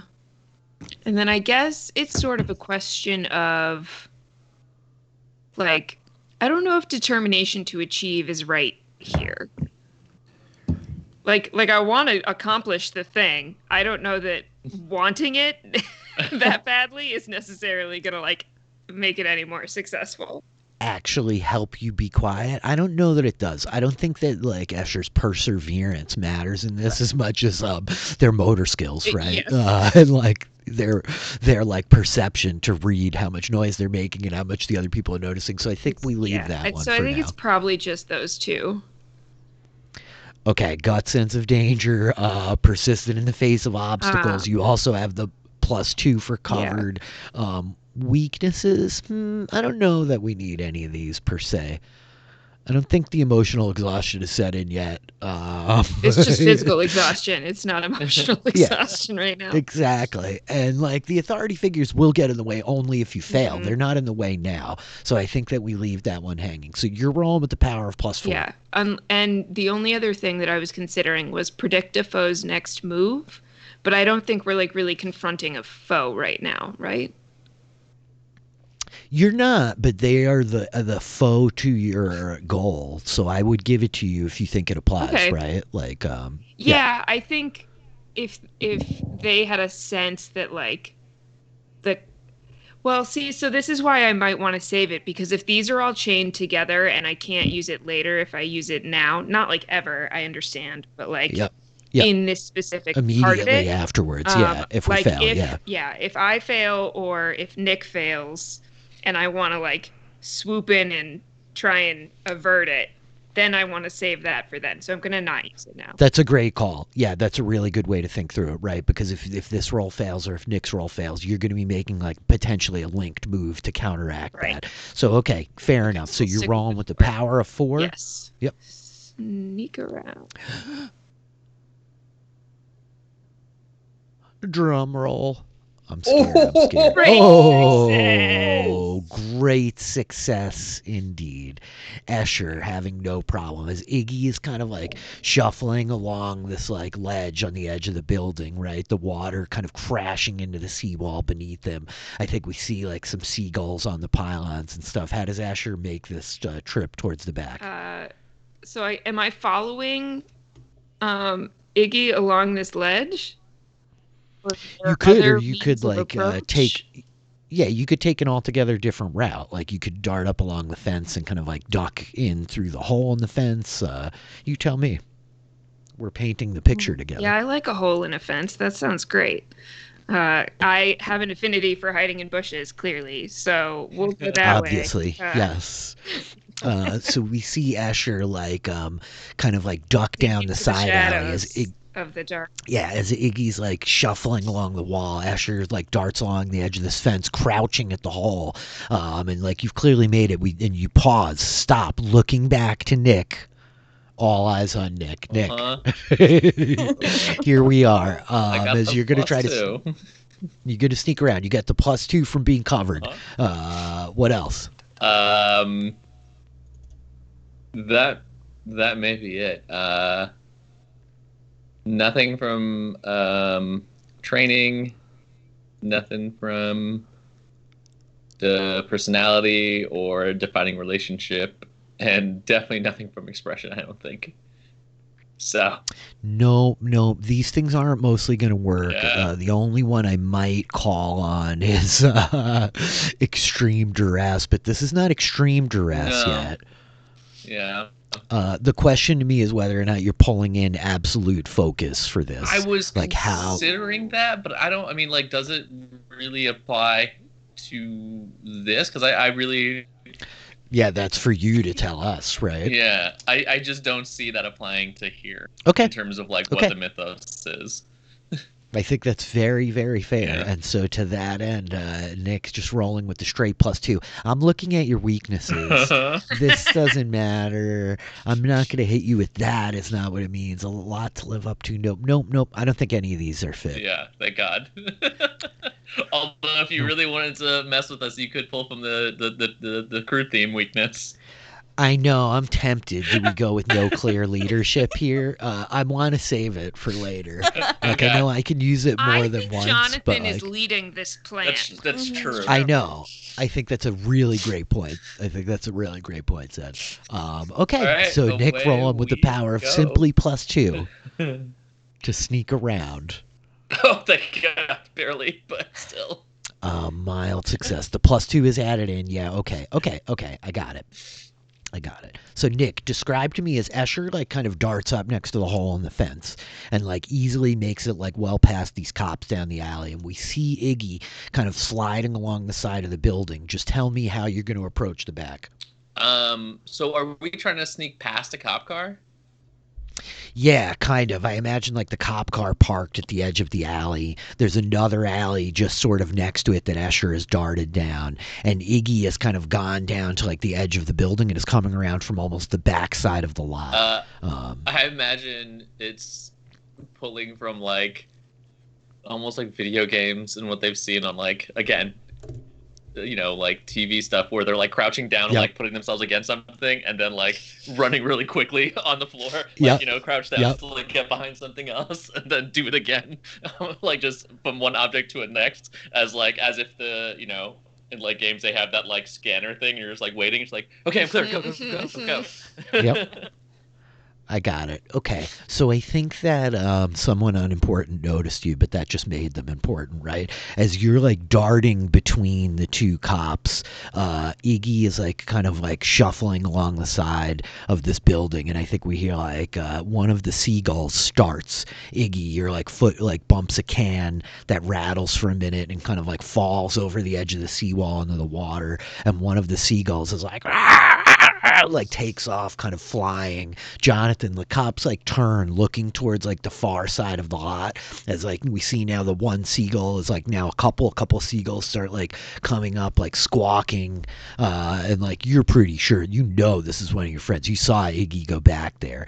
And Nick, as you're like kind of darting from behind the car to like duck behind a dumpster, making your way towards Escher, I think that you like get around the edge of the dumpster and you realize like there's like a homeless person like sleeping there, like laying kind of like wedged up against the corner of the dumpster in the fence, holding like some large body in a brown paper bag, and their eyes open, all like bloodshot and bleary, and they're just like get out of here. This is my spot for the night. Come on. Not trying to take your spot, just trying to pass through. All right. Like they're kind of like looking at you as you like, and like you kind of go darting like past them, catching up to Escher. Escher, you catch all of this. The pair of you duck through the hole in the fence. Iggy kind of still prowling along the ledge at the back. Jonathan, the cops are like kind of turning, looking to the back, and I think Thorne's partner is like, I'm gonna go take a look back there and just make sure there's nobody getting in the other side. I mean, look, I saw there was like there were people on bikes just going by. They're probably scaring the birds. Like 1 o'clock. I think I know. One of him You know, those after Those midnight bikers. crazy athletic people that get up really early in the morning. Yeah. it's dangerous. Earlier and right? earlier these days. Crazy. Best time to ride is 1 a.m. So Jonathan, I think that this is a convince move as you're trying to like convince the cop not to bother. That like it's just bikers. It's just the night bikers. You don't know the, night bikers? Night bikers. Yeah. Night bike. You know, the night bikers. Night bikers. Okay. So I'm gonna have you just click reset up at the top of your sheet to reset all your tags, and let's figure out what you're gonna use here to try to make this convince roll. Yeah. Okay.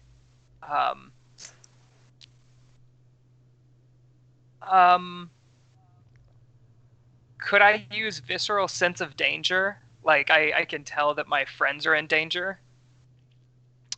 Do you think it fits? Yeah, I guess they're not Yeah, I really don't in know. danger. It's just Not yet. I fear for them to be caught. So that doesn't. Oh no, I don't think I really have much to convince them with. I'm not a very convincing guy. We're all playing to our strengths People, here, we're not clearly. good at everything. No, that's what I love here. You know, Should have I just think that grabbed like his arm and not let him go. the one that stands out to me is I own the streets. Like there's a certain authority you have about like what's going on here and whatever, right? That you like know what's I up. know of Like the I'd be night willing to give you bikers. that one. Yeah. Um. Does the fact that they're distracted help at all, or? Yes, for sure. Their negative status is going to add to this role. Like the status you applied before, Jonathan, it's like a negative status that's applied to them. This is a great question, Kevin. Of the fact that they're distracted, one, so that's going to actually give you one power to make this roll as well, Jonathan. Okay.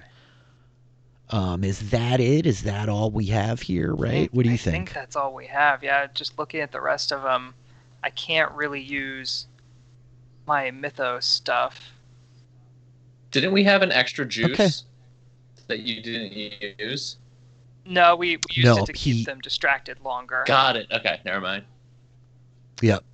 They'll like kind of be put off by Jonathan. Like even later on, if he has to like deal with them, they're going to be more inclined to engage with them. Okay, so I guess you're rolling with essentially a power of two. We're calling on you own the streets, and the fact that they're like distracted. One. So yeah, go ahead and roll convince with the power of two. Convince two. Nice. Nice. So the idea here, is that you come up with a status that they would have to suffer if they continue to like blow you off. Like if the cop decides like I'm going back there no matter what you say, what's the condition that applies to him when he leaves? This one can be like weird conceptually, right? For anybody who's like watching, it's this idea that like, you know, it still leaves the decision in the like MC's hands, in my hands, to decide how the NPC is going to react to this pitch, right? So like the role playing, what was said, the night bikers like matter. Because does the cop really believe there are night bikers, right? And the idea that they may go against what he's asking, but they'll suffer for it, right? And it can be kind of like hard to conceptualize, but I think the better we get at this, the more fun we're going to have with this. So what do you think? What's the threat? So I guess is it more of like what I would do to him, kind of, if he goes against? It's less like what you would do, but it's more like what's going to affect him. Like, in other words, like he might be like, you know, chasing wild geese too. Might be the status, right? Gotcha. Where he's gonna go back there and be like, yeah, I'm here, but like he's right, it's the night bikers. You know what I mean? Like, what am I even doing looking back here? This is so stupid, you know. Gotcha. Yeah, something like that makes sense, like the chasing wild geese or something involved where so like let's just say like wild goose chase of two, which like I just want to like go through this so we can get used to how this all works, right? Because the reality is he looks back and he kind of looks at Thorn and she just sort of shrugs and she's like, this ain't our beat anymore anyway, honey. She's like, those suits showed up, they told us don't step foot back there, so it's probably just the night bikers. probably Night bikers, God. So he's like, all right, I guess. You know, and we see him kind of leaning back against the squad car, like looking around. And I think he takes out a cigarette, like lights it up. The match snaps as he throws the match down to the ground. And he smiles at you like, you won't tell anyone, right? not if you bum me one. And I just kind of reach for a cigarette. Yeah, and he like shifts the pack. It's like a soft pack, of course, right? He's like, she could like, so you grab one out. He like lights a match and like lights it for you. I think at this point, before we like dig deeper into this conversation with the cops, the camera shifts again, and we see like Lyra on the rooftop of the buildings. Like, you know which subway exit your friends are supposed to be getting off at, and you come prowling up. And so I think that from like the height of like this building, there's a fire escape on the side. It's not some towering skyscraper, right? But it's like 3 stories, these like refrigeration units kind of all around you, the like big stainless steel fan heads kind of like rolling, light reflecting off of them, right? I think we hear from the bay that like bah, that like foghorn from one of the ships, and looking down, you can kind of see the ruined, broken warehouse, the cop car parked by the alley. You don't quite catch sight of your friends here, but you realize like that's where the scene is. So what are you trying to do, Lyra? Yeah, I mean, I'm just gonna guess I'll try and make my way over there and see if I can find them. Okay, so is this you like trying to sneak into the crime scene? You're gonna make your sneak around? Yeah, I think so. Does that make sense? Yeah. Okay. Okay, so are there still like roofs that she can kind of get across? Sure, yeah. You could probably try to like make your way like covering roofs, leaping off of roofs and like parkouring and craziness onto the like warehouse that like is right at the crime scene, and then make your way down the back of it in there for sure. So yeah, she will use her invisibility. It's Yup, dark. invisibility. It is darkness. Okay. Acrobat in training. Okay, acrobatics. Stealthy. Yeah, stealthy. You're like a ninja. I think that's probably it for those ones. Yeah. I think so. Okay. I think that you're rolling them with a power of 4. I don't think you get the status that Jonathan gave the others of like covered, because you weren't like there. He doesn't know where you are, how to cover you, Yeah. right? So go for it. You're rolling a sneak around with a power of 4. Should I apply any weaknesses to this? I don't know. Should you? You tell me. I'm not looking to shove any on you, but you tell me if any of them apply. Okay. Overconfident? Maybe. She's either like overconfident, I think, or she can't like kind of shake that feeling that she got outside of the gym. So paranoid? Does paranoid apply? I don't know. You tell me. You make the call.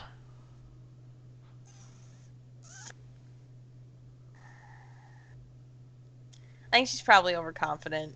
She's been running across the rooftop. She's coming in. She's like, I got this. I'm sneaky. I'm not worried about this. Okay, I like overconfident because there's real, physical jeopardy at risk here. Yeah. Okay, cool. So you're rolling with the power of 3 Power of 3. What is this chart? to sneak around. Correct. 8. Excellent. It got complicated. Oh no. Okay. You must leave something important behind or be discovered. You don't have anything really important with you yet, right? Not necessarily. Okay.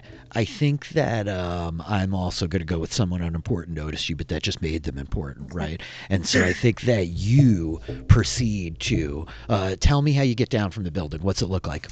I think she like. Do we even see anything? I don't know if there's like a fire escape or anything, but if there's not, I mean, she'll just kind of like jump a little bit, like maybe hang off the side, jump, hang, jump, hang, jump.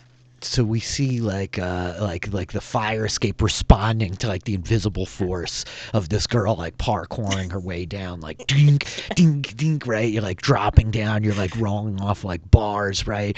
The light like casting clean through you, though we probably can see like the barest silhouette as you like drop to the ground. And I think that like you hear from the other side of the fence this voice of like, what the hell is going on back here tonight, man? Can't a dude just sleep? what's going on with all you people? And I think you see like a face kind of like peering at you through the like venting on the chain link fence from the other side, and you see this like ratty kind of like bedraggled, like seemingly like homeless dude, right? His face kind of like worn and weathered, eyes bloodshot and bleary. And I think you see like Nick and Escher right close to you, Iggy like coming in from the back, and this fellow is like looking right through you as you're not visible yet, right? All right, so I think I will like kind of back up against. Am I like in an alleyway? Is there a way I can like get out of No, sight for a second? I think you like have jumped off the fire escape down into like the lot itself, Gotcha. right? So it's this the big like open, almost parking lot type place, but there's a bunch of like kind of broken equipment and rubble, like barrels, piles of like kind of concrete and rock and stuff like this. Okay. Is there anything I can like duck behind quickly? Sure. Okay. Yeah. Sure. Yeah. There's like rubble and stuff. Okay. Yeah. She like ducks behind like a pile of rubble, goes like shifts back in and like comes walking out like, geez, sorry, I was like I fell over. Sorry for bothering you. I'm just passing through. I think this guy's like, there's a lot going on back here tonight. Poor guy. I'm gonna remember you. Okay, cool. Nice to meet you. Sorry. Yeah, I'm just gonna go that way. Okay, and you're like walking away, and I think we just see his face like peering, pressed up against the chain link, kind of peering through to the back Like, of you. Pulls her trench coat, like pops her collar. So the four of you now are like back here. I think we see like Iggy coming from like further back in the yard. We see the caution tape kind of tethered up around like a couple of these barrels, tied to like some of the fallen concrete. As you all are coming up, like I think we see like the chalk outline, and there are like just blood stains all over the place. There's like blood on the barrels. There's blood on the ground. It like really looks like a kind of a nightmare of a scene as the four of you are regrouping here. Nick is like looking at the outline, looking at the blood splatters, and I don't know if this is gonna work, but I want to try it. Rich, Nick is gonna investigate and see if he can determine how this very clear fight and slash battle went down using their knowledge about these things. I love it. Nick does know things about lots of this stuff that's involved right here. Okay, cool. So as Nick's gonna like investigate the scene and see what's up, what tags do we have? So I'm gonna use warrior instincts because I would have known like how this fight would have shaken out just because of like experience in fights and battles. Yep, got it. Warrior Absolute instinct. focus definitely works here, I think, as I'm analyzing this particular scene. Yes. I would also put in the medical practitioner from knowing the blood splatters. Absolutely. And I want to, I don't know how this would work, but if anyone can add any assistance, I feel like brain trust can work if we're all working together to figure this out. I agree. So like as Nick starts to like take in the scene of like what's happening here, looking around, like what are I guess the rest of you guys doing? I'm just gonna check in before you make any rolls here, Kevin. Escher, Lyra, Iggy, what are you guys doing? As Nick starts like scoping it out, like right, we see him like his eyes narrowing a little bit. He's really like looking at like where everything is, where everything's kind of laid out. I think Escher's trying to get a sense of whether there's anybody else. Are we in a building or we're behind a building? Yeah, you're behind a building in like a big open lot, right? This like kind of ruined warehouse looming over you. There's a fence around it. The water is like right against the back edge of the lot. Yeah, so if Nick is like focused on details, I think Escher is focused on like general environment and trying to get a sense of if there are any present threats beyond the cops they literally just snuck by. Okay, cool. What about you, Iggy? What are you doing in this beat? He is just watching. Like he came here to make sure no one got hurt. So he's not taking any like dice rolling actions. He's just kind of Okay. standing there. Okay, Lyra. I think that Lyra is like, kind of with Escher, like looking around. Like, she got that like watched feeling at the gym, so she's like keeping her, not necessarily her eyes, but she's just kind of feeling the general vibe of the area. Of I like guess. what else might be out here. Yeah. I think that between you can still pull on brain trust here, Nick, because I think you have Jonathan, like Jonathan's out there working the cops for information that might be able to like support and supplement whatever you're gathering here. And you see Escher and Lyra like clearly like focusing on like making sure you can do what needs to be done here. I don't know if we think that applies. Do you guys think that applies? I mean, definitely. I think Lyra is like, she's trying to make sure that like we're all good. You know what I mean? Okay. Like, Okay. yeah. I'm down to give you brain trust on this one then for sure. So brain trust, medical practitioner, warrior instincts, absolute focus. That's 4 right there. I think I have one more. Okay, what else? Immigrants get the job done because I'm I getting love a it. job I was done. going to ask about that one. This is you like really stepping up to it, and it is like about you just kind of like pulling through. So like here's my question. There's 2 weaknesses I think are interesting. A lot to live up to. Like, are you feeling that in this moment where like this is a lot to live up to? You're about to take the lead on this. The crime scene photographer is out there talking to the cops, and you're about to like assess a crime scene. Does that fit? I think it does, right? Because like there's pressure, and like pressure is the thing. Like pressure from outside forces is definitely a big factor in Nick's life. Yep, I think so too. Okay, cool. So I think we're gonna like click a lot to live up to as the weakness. So you're rolling with 5 power minus 1 is gonna be 4 power altogether. Yes. Excellent. Question also that's more of a Sure. technical thing. So when we had updated the crew theme, we take the attention that's already highlighted off, right? Yes, the attention should be reset to 0. Okay. Yep. Cool. Great question. And currently we've burned approach from all angles. That's pretty much it. And we're going to burn brain trust right here.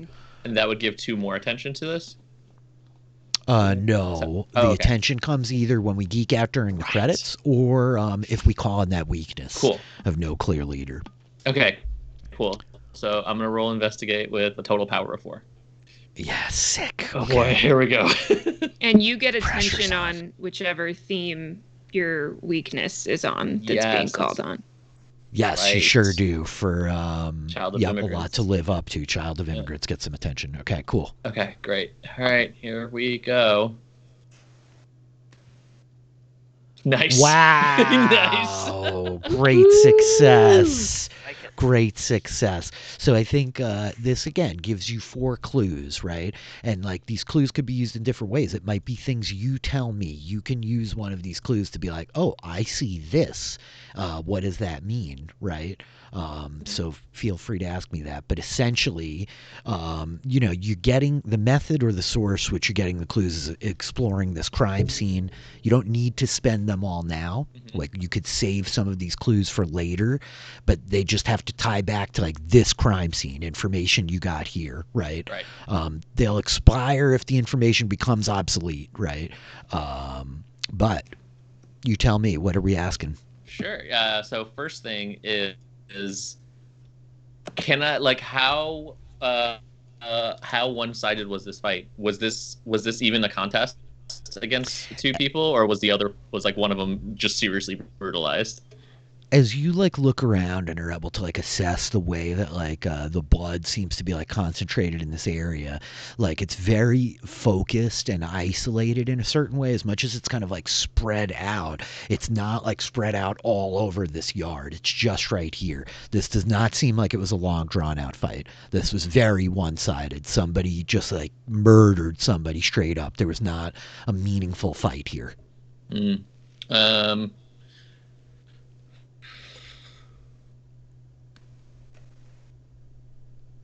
would there be any way to know if this was done with a weapon or by someone's hands, teeth, etc.?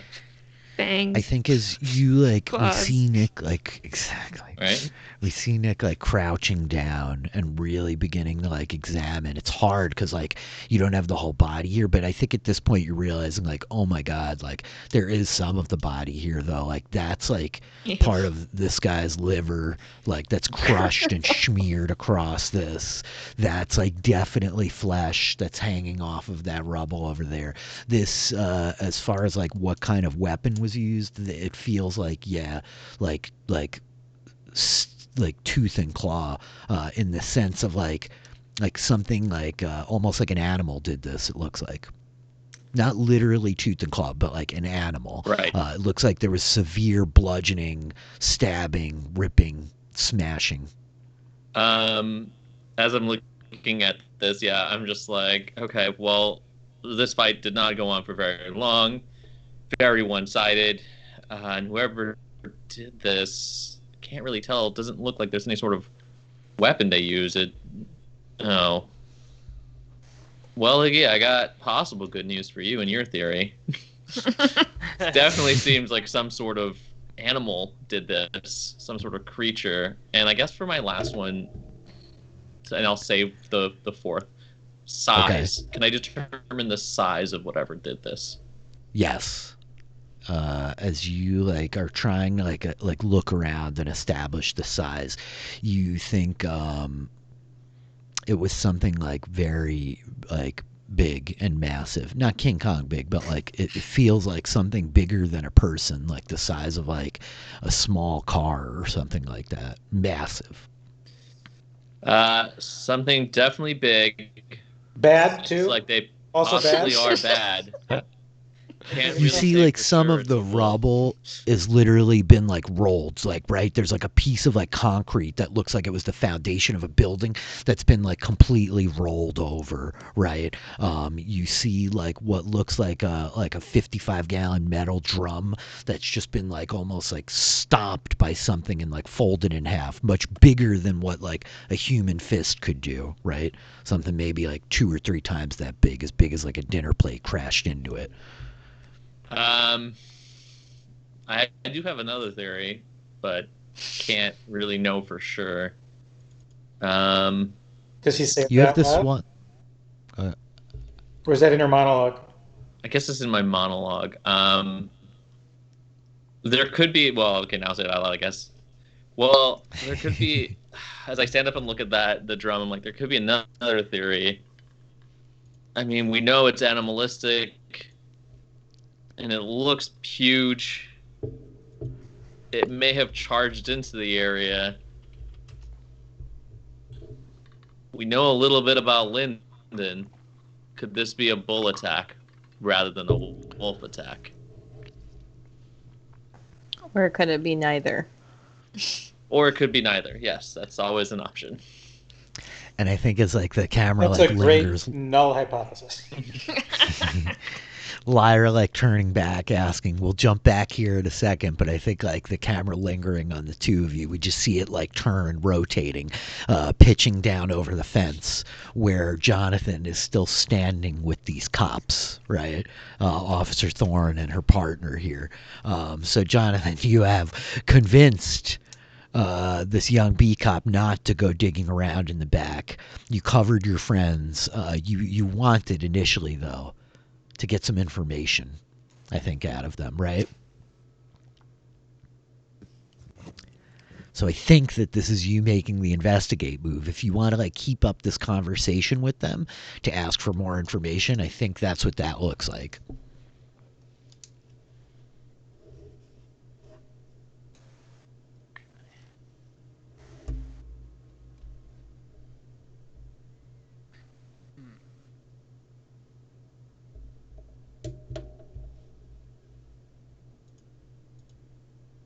What do you think?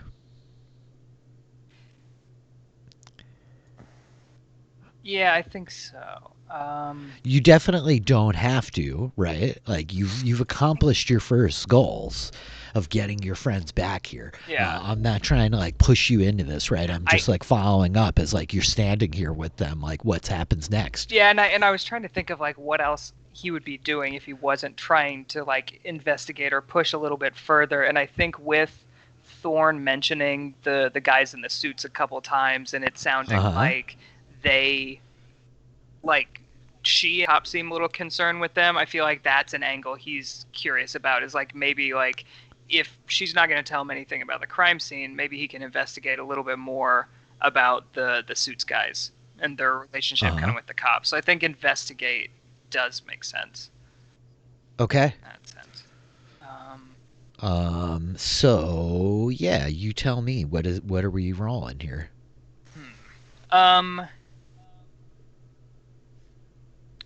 Would snooping around work? I'm not like physically snooping, but I think like I think that fits here. You are snooping, right? You're trying to read between the lines of like what they're not saying. You know the ins and outs of how they operate. I think this like, yeah, I think this is snooping. Yeah, like guiding the conversation. Cool.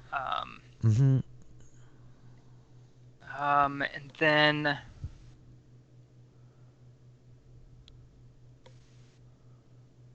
And I am just not the right person to be interrogating. And then maybe with the city's organized crime, with that, but it's not really, because it's not the city's crime. They're higher. They are the city. Yeah, I don't know, like this doesn't thread in really to like anyone unless you are able to like bring it up in the conversation. Like, how does it become relevant? Tell me what you're saying to them that makes it relevant. Right? Like, this is an important note here that like the moves should follow the like narrative, right? So like, what is it exactly you're saying? I think then I think I want to go with like there's an organized crime angle to it of me kind of like trying to pitch them as like the danger of these guys may not be what you even think they are. Like, who's to say they're not like in control over what all of this is? Like, they're hiding something up. I feel like okay. Yeah. Does that make sense with that? Kind of. Yeah, it totally is. So I think like as you're like giving this gist to Thorne, she's like, honey, you are crazy. She's like, you always got some idea or another. There's some kind of federal suits or something, right? And like she's turning to look at the partner. So I think like to that, I'll give you organized crime. So you got snooping around, you got organized crime. That's +2. I'm gonna let you even have that. Like they're distracted. They're still distracted of 1. So you can add another power there that they're like not focused on like doing what they're supposed to do, which is keep their mouths shut. They're like all wrapped up in this conversation with you. So that's a power of 3 right now. Anything else? I don't think so. Okay, I don't either. Weaknesses, gosh, I'm tempted. Can't do it alone, maybe. Yeah, to go with like I can't do it alone. I feel like it makes sense since he's kind of already done a lot with them. Maybe this is pushing his luck a little. Yep. So go for it. Mark attention on your mission. Crime must pay. For can't do it alone. And so you're rolling with 3 power tags, 1 weakness tag. That's a power of 2. Power of 2 total. And that's investigate. So rolling. Yeah, I think we want to investigate, right? Ooh, a miss. Okay. Oh no. Oh no. Oh no. Okay. Oh no. Oh no. Okay. I asked the wrong question, y'all. Oh, God, that means you rolled a 1 and a 1 on the D6. Snake eyes, yeah. Yeah, he did. That's exactly what it means. It's pretty brutal. Okay, I'm going to complicate things big time.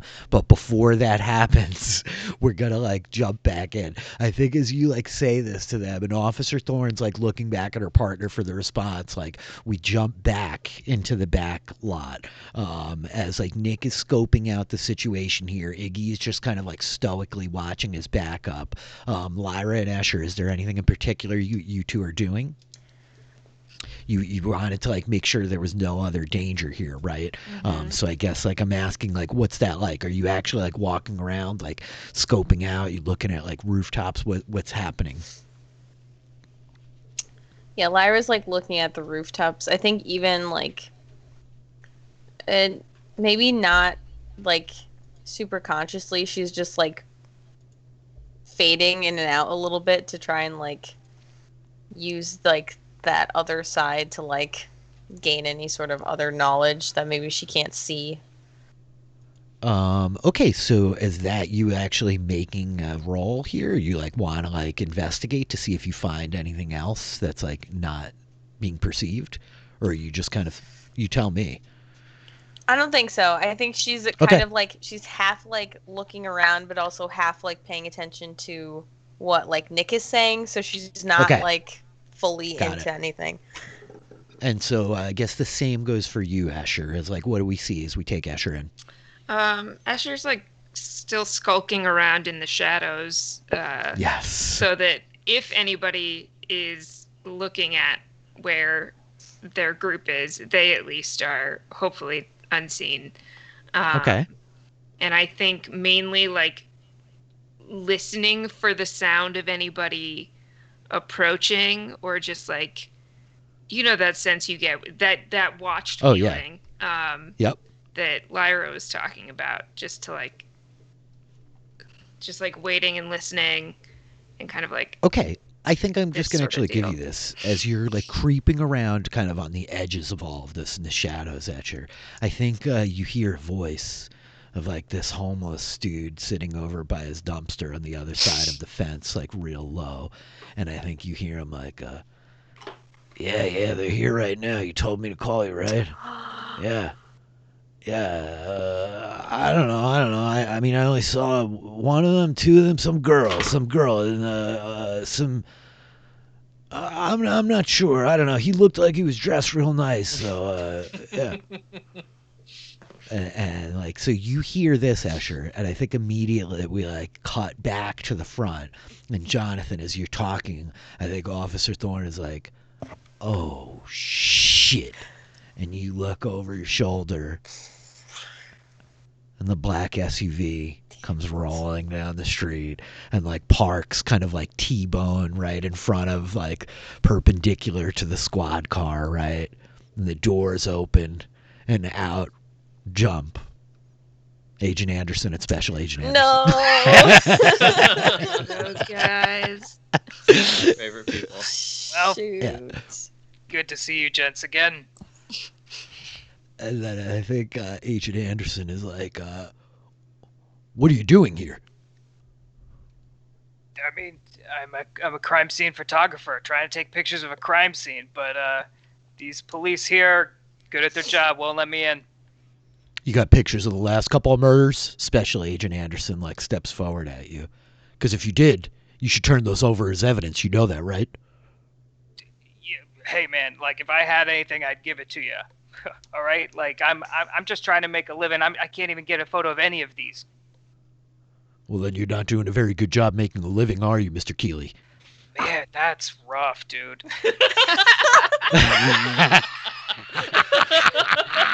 Oh my goodness. And I think Agent Anderson looks at him like, that is rough, you know. Special Agent Anderson, unfazed, is just like,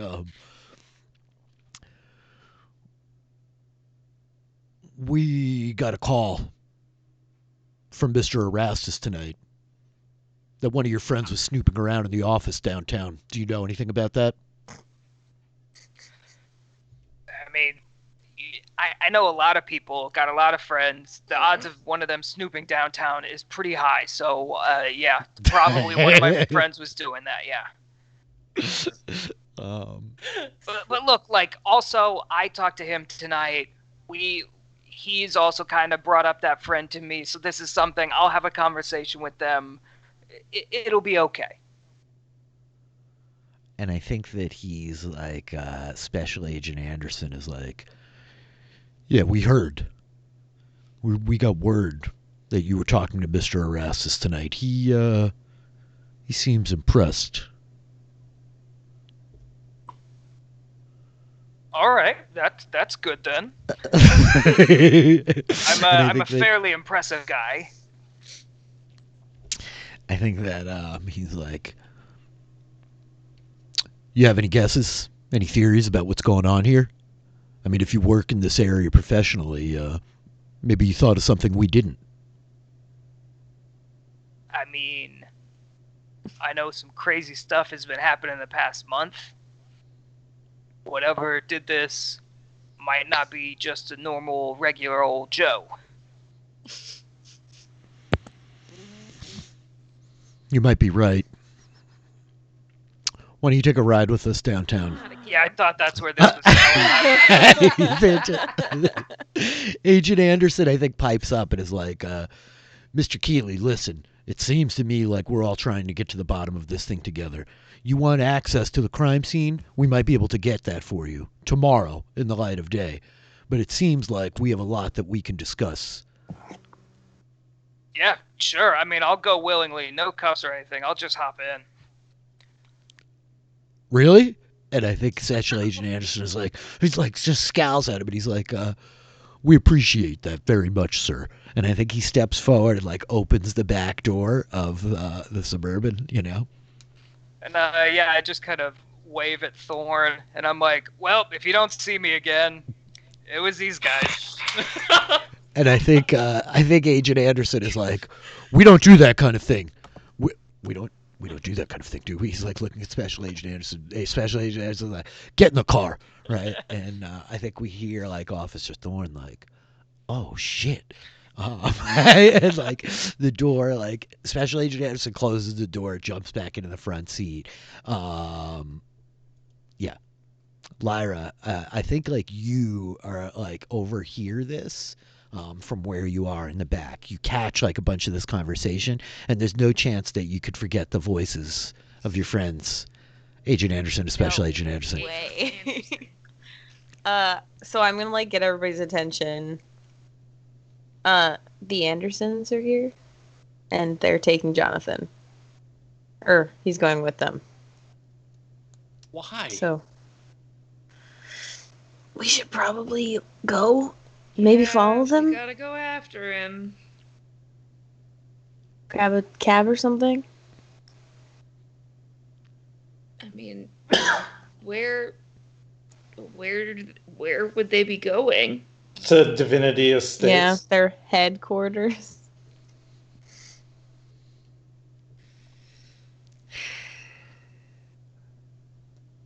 So we circle back. Yep.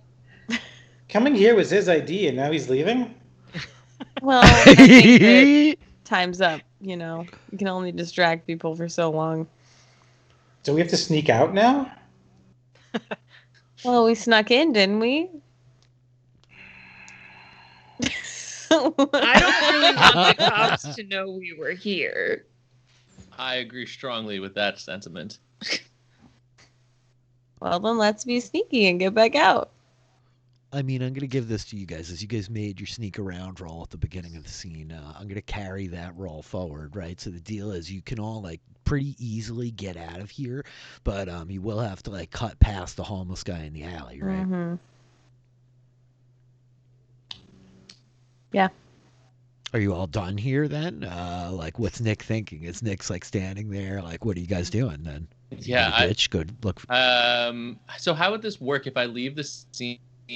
Would I be able to still use that clue later if I need to? Or? Yes. Yes. The clue is good as long as we follow like the method with which you got it and the relevance it's about. So like as long as it's a question about this crime scene later, it still applies. It will only expire if like the information becomes irrelevant to us or like something drastically changes, right? Like if I were to reveal a bunch of details or you go a different route that reveals some truth here, it might make it obsolete. Okay. But the clue can just linger. You can mark at the bottom of your sheet on like those tracking cards.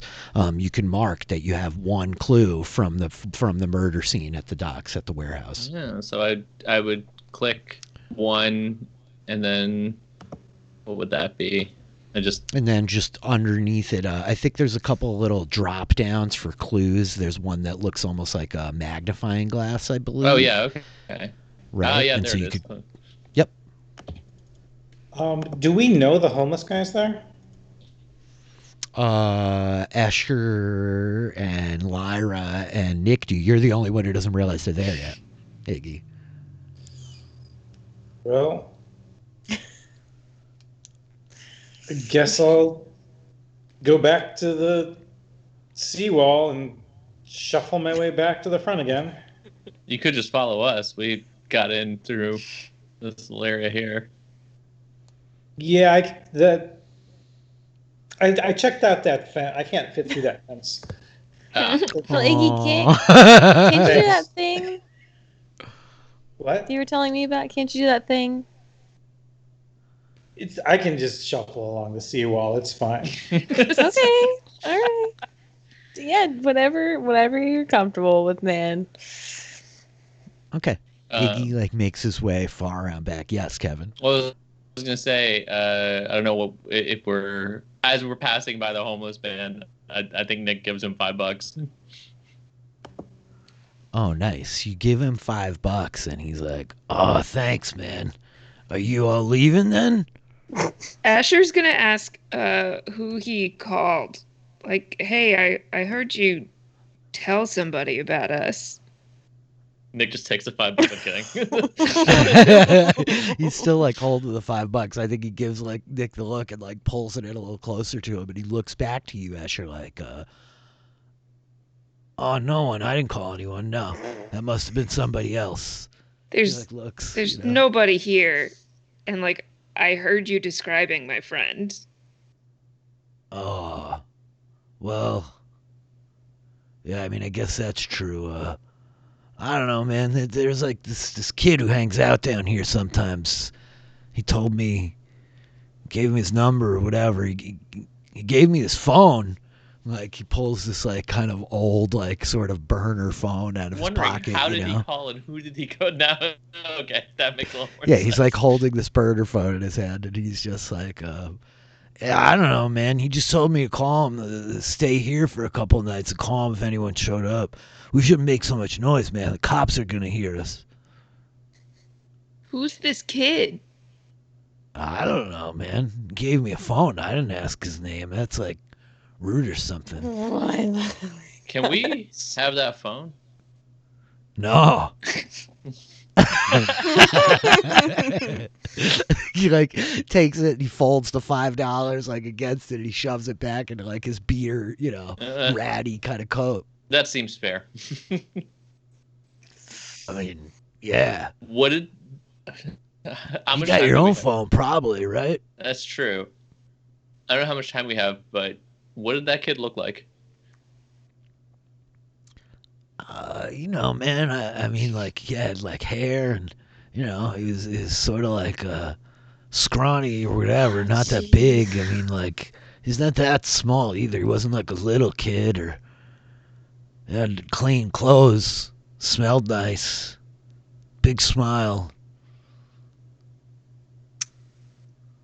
Well, it's fair enough.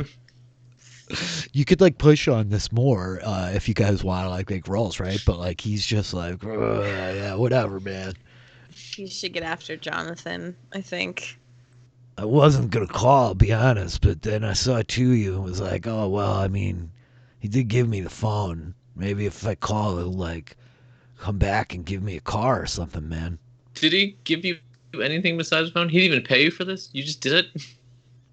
Oh no, I mean he like he bought me some of those hard seltzers or whatever, man. I don't like that shit. I'm not a beer man, but they were all right, raspberry or something, watermelon. I don't know. You gonna be here for a few days? You said. I mean, yeah. I hope Wait, if the cops don't hear us, at least he like turns looking past the dumpster. as Nick is like about to leave, he's like, wait, were you here when this attack happened?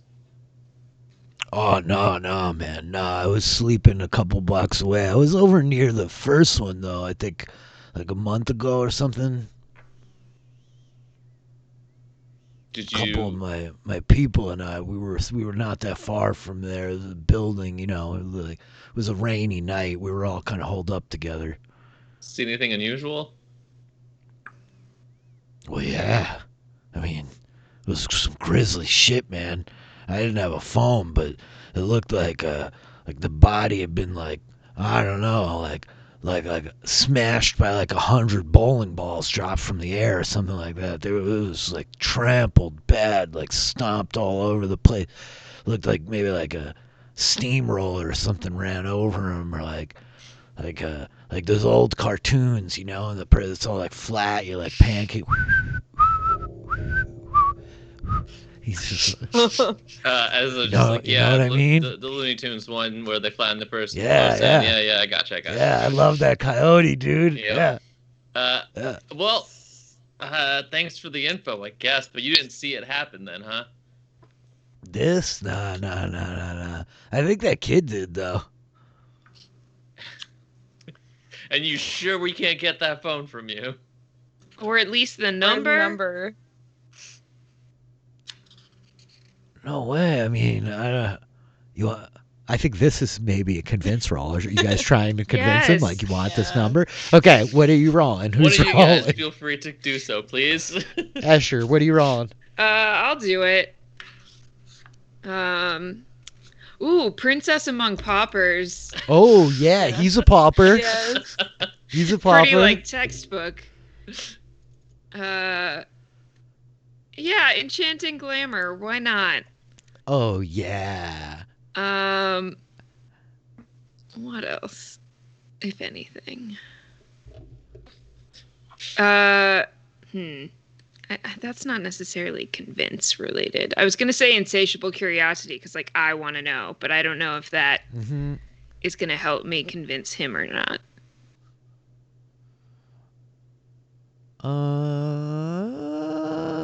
I don't know. You tell me, right? Like, I don't know. Like, how hard do you push on him, right? Like, what's the rest of the conversation look like? Does the insatiable curiosity, like, just overwhelm him?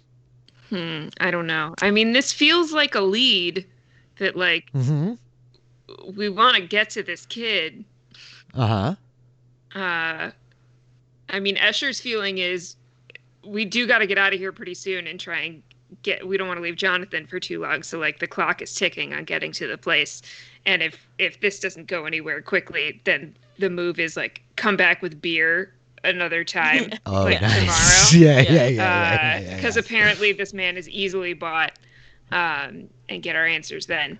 But for right now, we'll say, yeah, I think insatiable curiosity would be more like if we had more time and they were just Okay. gonna like investigate, I think. Yep. But good old persistent in the face of obstacles. This guy Yeah, is currently give it an to you. obstacle.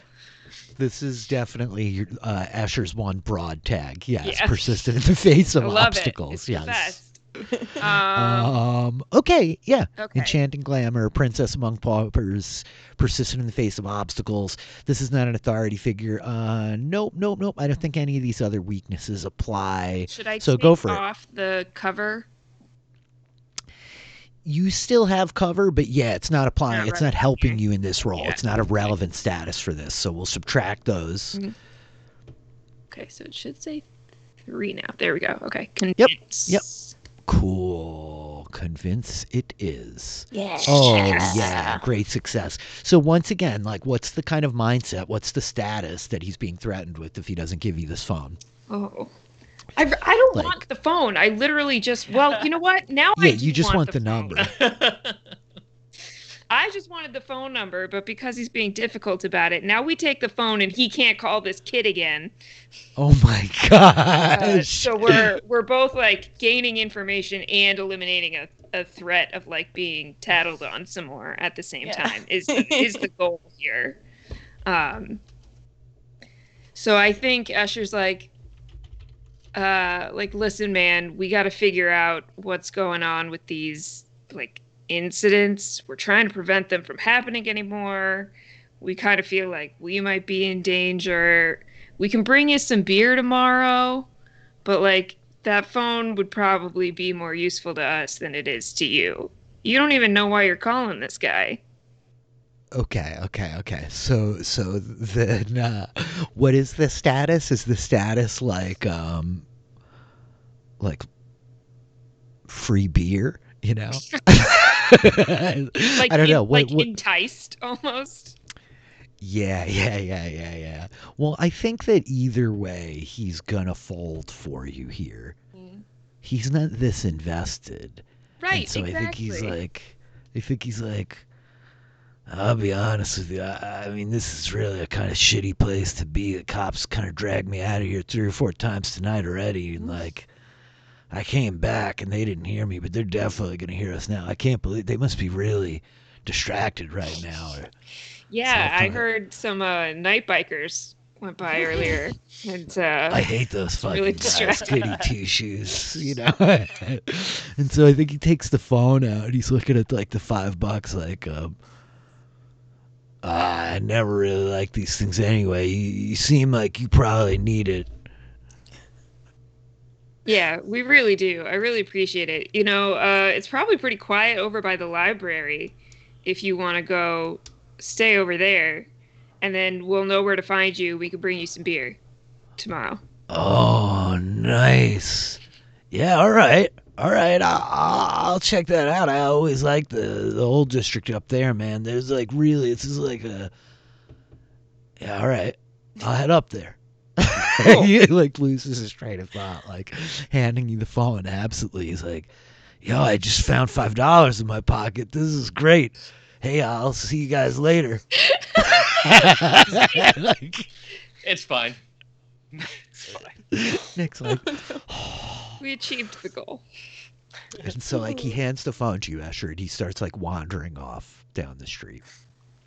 And I think that the camera like cuts as the four of you are here to Jonathan, the SUV like just like turning and driving away. And I think we see like Agent Anderson does the thing where like he turns around fully in the seat. You know, he's like leaning on the armrest between the seats, like leaning back in towards you, and he's like, so can I ask you, Mr. Keeley, what brought you into contact with Mr. Erastus then? Have you had any dealings with them before tonight? Before tonight, no. You know, it's just I know a lot of people in this town. He's somebody I didn't know that well yet. I went to his club with some friends, and he called me up. Just kind of like how you guys called me up. Everyone wants to talk to me.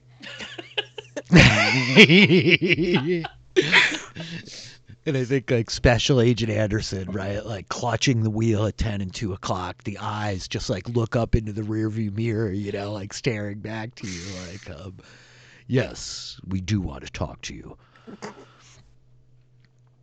What else can you tell us about your friends? Are they all as trustworthy I as mean, you are?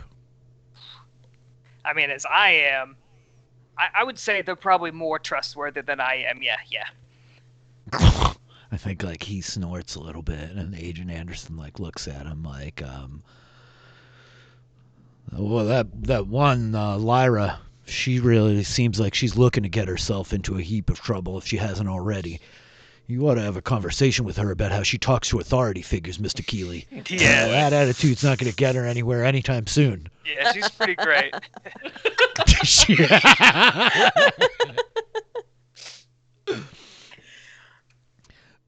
I think Special Agent Anderson is like, what about the little fellow, Iggy? He's got a pretty successful enterprise of his own, doesn't he? Isn't that right? Yeah, something like that. He's a chef or something. And yeah, while they're talking, I want to like look around at the inside of this SUV. Is it like look just kind of normal, or is there what is like the interior of this car look like? Yeah, so it actually looks like you know, like a kind of high-end luxury vehicle or whatever, right? The seats are all leather, the windows are all like way too tinted. There doesn't appear to be like any like firearms. There's not like that classic like wall of kind of cop stuff up against the dashboard, you know. They don't even seem to have like any kind of radio or CB or anything like that attached. There's no like shotguns mounted there. Like it seems very normal for all intents and purposes, right? Yeah, they feel more paper pushers than people with weapons. Cool. Yeah, so I say, yeah, I don't know a ton about Iggy other than, yeah, he's a chef, he cooks, he brings us drinks. It's a good guy to have Brings you around. drinks, huh? Do you think he knows anything about poison? Poison, no, I meant like alcohol, beer. He's good at that. And I think Agent Anderson's like, my mother always said that was poison too. And Special Agent Anderson just like scowls at him, you know. And so You're just having a rough night, my dude. he just like, kind of like looks back at Special Agent Anderson, turning back to you. He's like, what about Nicholas? What's his name there? He works at a hospital. Yeah, that kid's a hopeless case, man. Well, I brought him to the club. I'm trying to get him, out of his skin a little bit. He got a number, so that's good. Just like, we understand. Do you know if he's had any chance to hear any kind of information about what's been going on at his work at the hospital? Look, I don't know. I think his coworkers have been messaging him all night, so I think they like him over there, or he's missed over there. But he's pretty mum's the word, I guess. Coworkers messaging him all night, huh? Interesting. All right. Yeah, doctors, And so the car is kind of like cruising downtown. You're like passing through kind of the old district now, like heading down back into the sprawling lights where you started the night. It's at this point like pretty late, like we're running up into early in the morning kind of territory, right? And the vehicle like pulls up in front of the Divinity Estates, the conversation going, and I think that it stops. They put the car into park. If the engine's still running, the doors all locked, windows closed, and I think Special Agent Anderson turns, like looking back at you, and is like, "We're gonna have you have a conversation with our supervisor." I was really kind of hoping you'd just let me kind of walk home from here. I don't live that far away, but let's meet the super. They're just like, I think Special Agent Anderson is like, "This is your last chance, Mr. Keeley. You don't know nearly as much as you think you do. We know that you've given yourself a one-man mission to do something, but the reality is that before we showed up at the library tonight, you had no idea that these murders were all connected by circumstances which you and your friends are all involved in. So you can give us the dirt now and avoid the elevator ride up to the 80th floor. Walk yourself home to your friends, or we go to meet the boss." I mean, so basically you're saying I gotta sell out my friends or meet your boss. I think Agent Anderson's like, "You don't have to sell them out." I don't gotta, but I am kind of interested to see who runs this whole organization now. I told you, we should have gotten one of the other ones. And so, like, and I think Special Agent Anderson's like, "Well, the other ones weren't talking to the police when we pulled up, were they? All right, Mr. Keeley, let's take a ride upstairs." And so they like jump out of the front doors, and like your door is like openable, right? They like unlock the door, and you can kind of open it yourself, and you step out into the street. And so at this point, we cut to like the four of you back in the alley. The homeless dude's kind of like shuffling off with the $5 clutched in his hand. Asher has like this flip phone burner. What are you guys doing? You want to jump in a cab? Yeah, I think we gotta. Yeah, need to get there Okay. ASAP. So you like make your way out from like the alley, right? You like regroup over kind of near the subway exit, and you're able to flag a cab down. It takes you a few minutes, so you're clearly a bit behind Jonathan as he's making his parallel trip downtown. Is there any other conversation here that's important? Is there anything else happening in these beats? I don't know that we want to talk about it in the car. Yeah, I think Lyra's kind of like, she like looks a little nervous and like paranoid being in the cab specifically. Yep. The yellow cab pulls up. Oh, I was gonna say, Nick is just like, so, you gonna call that guy? Should I call the guy now? No, not now. I just mean, when you gonna Like ever? Yeah, I don't know. Well, yeah. Oh, I okay. think that's the idea. This kid. No, I meant the number she got from the club if she was gonna Oh, go on a Charlie. date or anything. Yeah, Oh. yeah. That's what we're talking about right now. I know. Sounds like it to Small me. talk in the What cab. would you We're talking prefer us to talk dates. about the other thing? Escher's just like shrinking into trying to become a part of the upholstery of the cab. All right. Don't have to talk about anything. Who got stuck up front? Is it Iggy?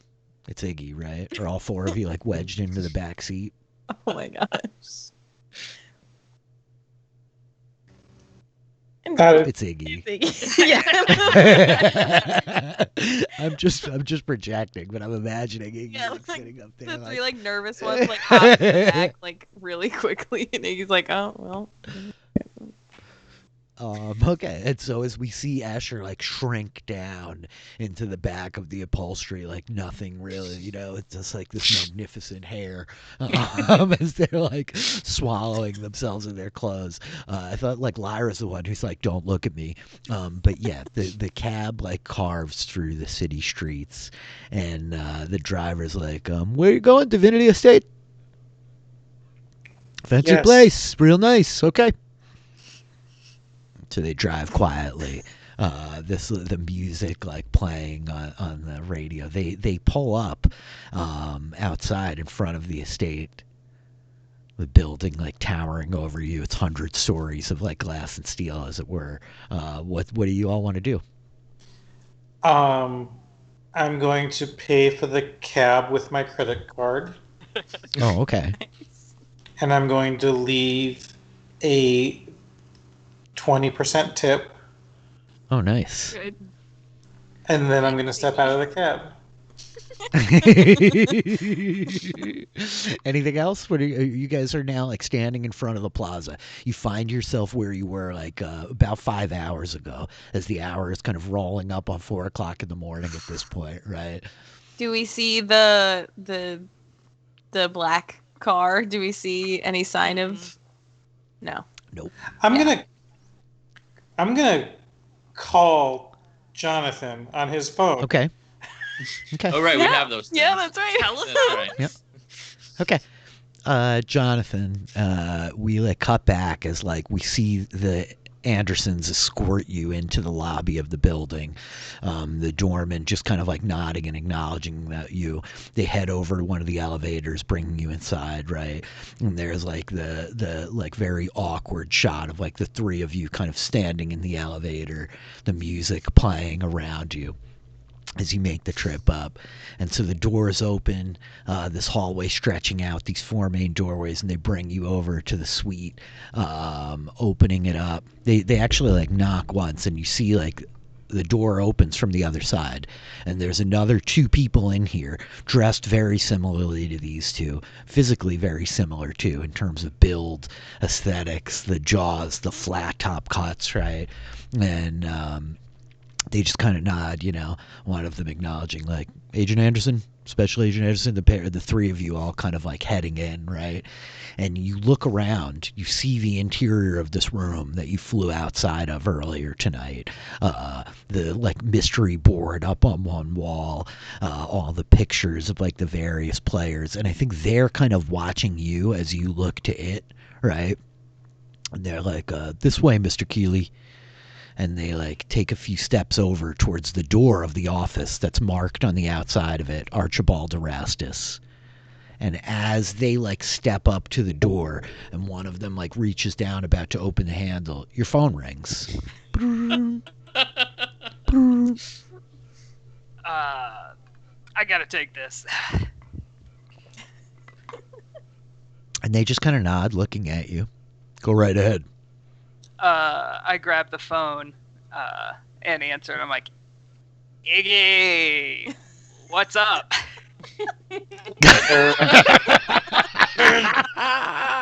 Are you okay? Yeah, no, everything's great all the way up here. Okay, 12th floor? Oh yeah, yep. way up.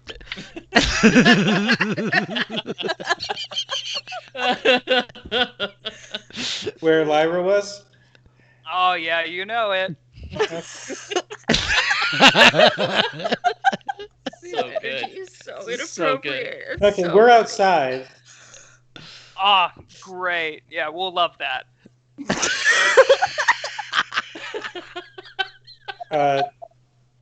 Do you want us? Just let me know if you need us.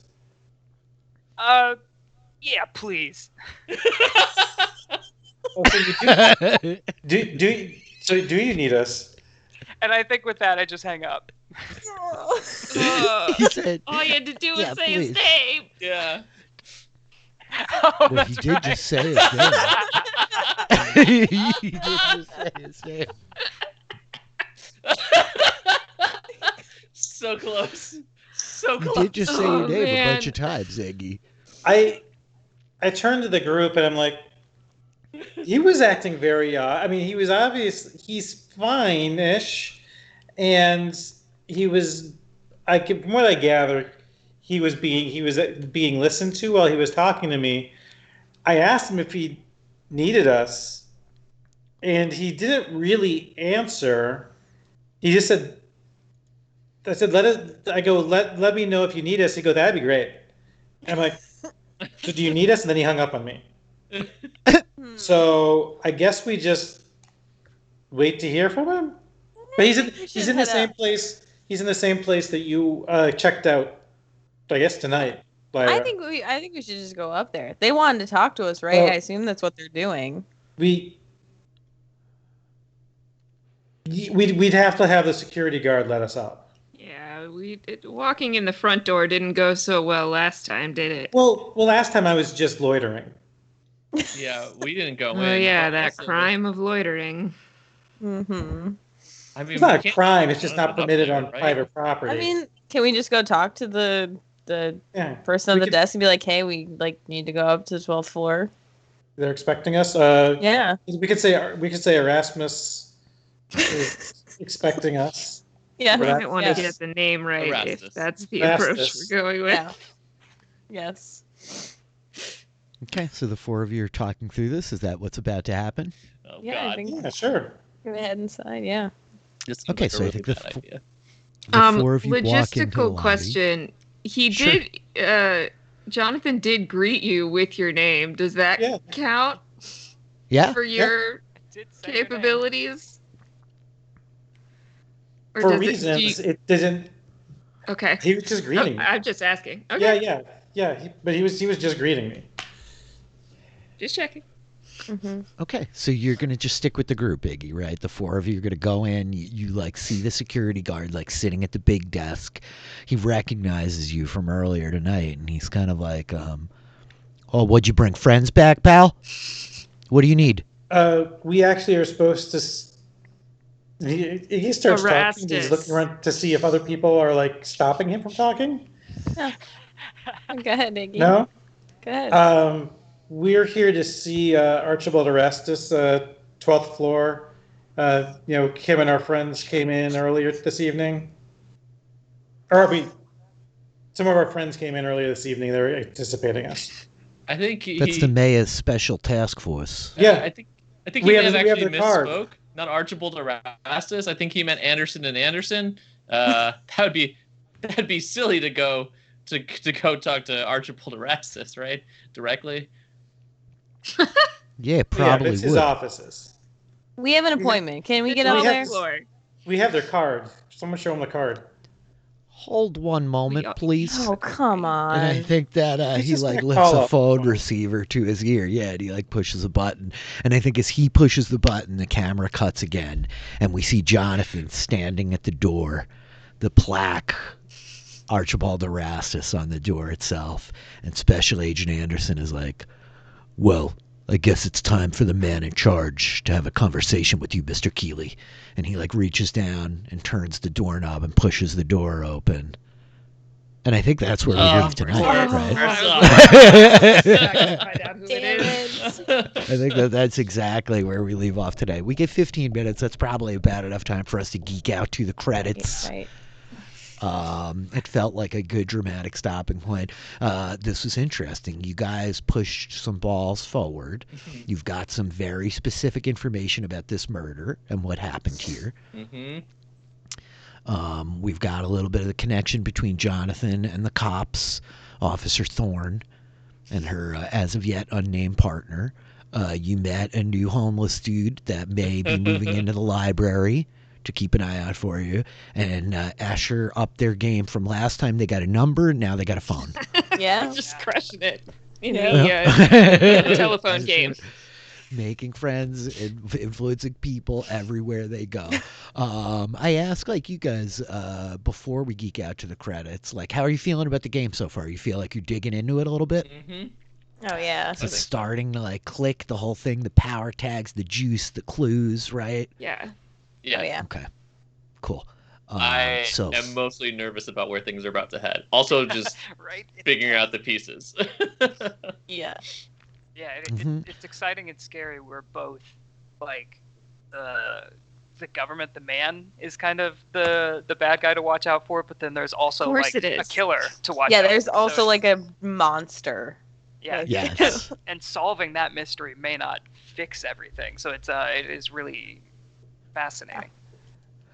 I like hearing that because yes, like it should be clear both these things are kind of in play at this point, Yeah. right? Of like, the man and the monster, like both are issues, and like I hope we weren't like losing too much focus by being kind of like pulled in both directions, right?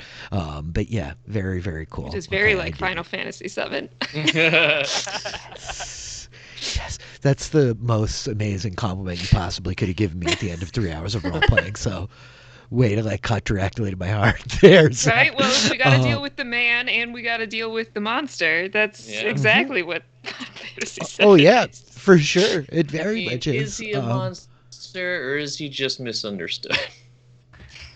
Well, remains he's to be seen. crushing people and murdering them brutally. No, not So I that monster. think- I meant Oh, Sephiroth. the like. Whole other I like debate. it. Fair Yeah, enough. that Fair enough. monster Fair has not enough. been identified enough yet to even refer to them as a he, but fascinating. I love it. So, we're at the end. We're going to geek out to the credits. I love this part. At the end of the session, we go around the table. Each player can answer one or more of the following questions. How has the crew grown this session? Which character had the most meaningful interaction with you? Which of your themes is under the most strain? If it collapses, what new aspect will show up in its place? So I just want to circle back on this a little bit because Zed, we went with this last time for Escher, and we had kind of identified that it was, which one? Your personality? Is that right? Yeah, that's But what we then talked about, and then we figured out that we did it wrong. I did it wrong. Yeah, like in the moment, the reality is like each one of these logos has an identity. The mythos have mysteries, right?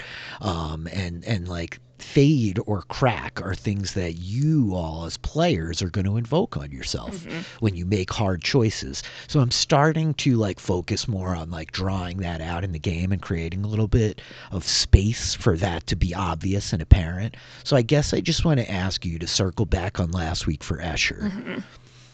Are any of these other themes more appropriate? Like, what do we have here? Your identity of, I want to wake people up to a world that needs saving. Like, have we been doing anything there? Are we overlooking it? Yeah, that's probably not really like what's been focused on as much. It feels like not. So I think that, like, you know, the thing here is to identify before we're in the spot where, like, it happens and we need an answer right now. If this were to crack eventually, if this logos of, like, your mission as a documentarian were to fall by the wayside, like, what other aspect of your mythos would evolve, right? That's really the only part of, like, this exercise. That's what the goal is when we pick this. For you to, like, start thinking about, like, what other elements of your mythos might come to the fore if your everyday life starts to, like, take less precedent for you, right? Yeah, and I don't know if we want to talk about this right now or talk about it later, but a question that I have about that then is like, what is the like scale of time in the game? Because like obviously, this is our We're third still in session and we're one still night. in our first night. Yep. So like, yeah, I haven't been paying attention to being a documentarian, but for like For 6 hours, 1 night. I So know. like, Yeah. I think that like the scale is going to move really differently. Like I hope the pace so far has been good for you because this is this one big night, Right. right? And like a lot of great movies are just like one night, right? Sure. And like we see so much, like so much can happen in this time. But I don't know what's going to happen to the pace from here. Like you may all break, and we like your characters may be days before you regroup like this together again. Like realistically, how many nights do you all spend back to back to back doing this? like And Batman. like exactly, but I think that's like gets right to the heart of the question, which is like the mythos are these mysteries about like what's going on. You have all these questions you want answers to, right? And your logos are like everyday things that need to be attended to. Like if you do keep Batmaning for days at a time, like yeah, the filmmaker, the doctor, the photographer, these things are like not getting energy in our story, right? And that's what's important. So there's no need for us to like crack or fracture these now. We can talk about it offline. I just wanted to talk through it for the sake of anybody watching us, right? Yeah. And this one, even, I'm just going to throw this out to any of the viewers out here. Hit me up, hit these wonderful people up on Twitter. But we're like playing very coy with like what their mythos are, with like what mythic elements are like infusing these characters with their abilities. I feel like we maybe want to start to be a little more explicit as we keep going, but like let us know if it's better that we keep like slow teasing this, or if we should just kind of like give you some big reveals, because I'm feeling like big reveals coming up next week. I mean, I feel like if we get into an elevator and there's just a bunch of agents surrounding us, it will be a very quick reveal about where my mythos is headed. Okay, good. Yeah, I feel very similarly about that, but okay, cool. So I've wandered all away from the point. Let's get back to geeking out at the credits. Who wants to start? Somebody pick a question. The first one, I think our crew grew in the sense of like there's a no one gets left behind Yes. thing building here, because like it's Yes. like, okay, well, we can't let Jonathan go there by himself. And even when Lyra's just like, I'm gonna walk home, it's like, well, should we allow that? Like I think there's a lot of like not getting left behind in this group, specifically when there's a killer out there. Yeah. I dig that. So your crew definitely grew in that way. So the question is, are you going to mark attention on the crew, or do you want to recover one of the burn tags? I want to recover approach from all angles, because that one, I'm glad that was used. I think that's a really good one. Okay, so all of you can recover approach from all angles on your crew theme. That is Nick. Who else? Who's next? I would say, and I think I kind of addressed it this way before too, of like which character had the most meaningful interaction. Again, it was not a direct interact. I did this with Lyra the first time. It wasn't a direct interaction with Jonathan, but like Jonathan using his skills to like take the fall, basically. I mean, maybe or maybe not, but like to be the one to like put himself out there so that we could all do our sneaking has earned him some favor in Escher's eyes. So I'm going to take a help point. Escher takes a help point with Jonathan for not only his leadership in that moment, but his like willingness to like step in the face of this incoming obstacle, right? Escher He's didn't a pretty have to deal with cavalier authority dude, figures. it would seem. Oh yeah, no doubt. He's like very much the bold, brazen, like mirror half to Lyra. I think it's really fascinating. The two of them I like a lot. Okay, cool. So that's Escher. That's Nick. Who else? I kind of want to bring. We were talking about this like themes under strain, and yeah, I think that Lyra's like personality theme is under strain. Like she might want to stay like unseen, but she certainly like after meeting these people and after figuring out kind of what's going on and like having sort of a purpose, she's kind of like that's kind of going to the wayside. I think this is a really good one. Yeah. So Lyra, one of your logos themes is personality. You're calling it light in the dark, and your identity here is please don't look at me while I'm saving the world. I want to help, but I don't want anyone to see me doing it. But Lyra has like filled up a lot of space. You're standing like tall in front of these people like that are pushing against you in like big ways, right? So for sure, I think that that's the one that's like approaching some fade here. Um, what do you think? We don't have to. You don't have to define it now. But the exercise then is for you to look at the other mythos themes, figure out what's appropriate, and on the back of your card, like identify what's going to happen if this thing cracks. Yeah. Okay. I guess I'll. Well, we'll come back to it later. So that's Lyra. That leaves us with what? Iggy and Jonathan. Yeah.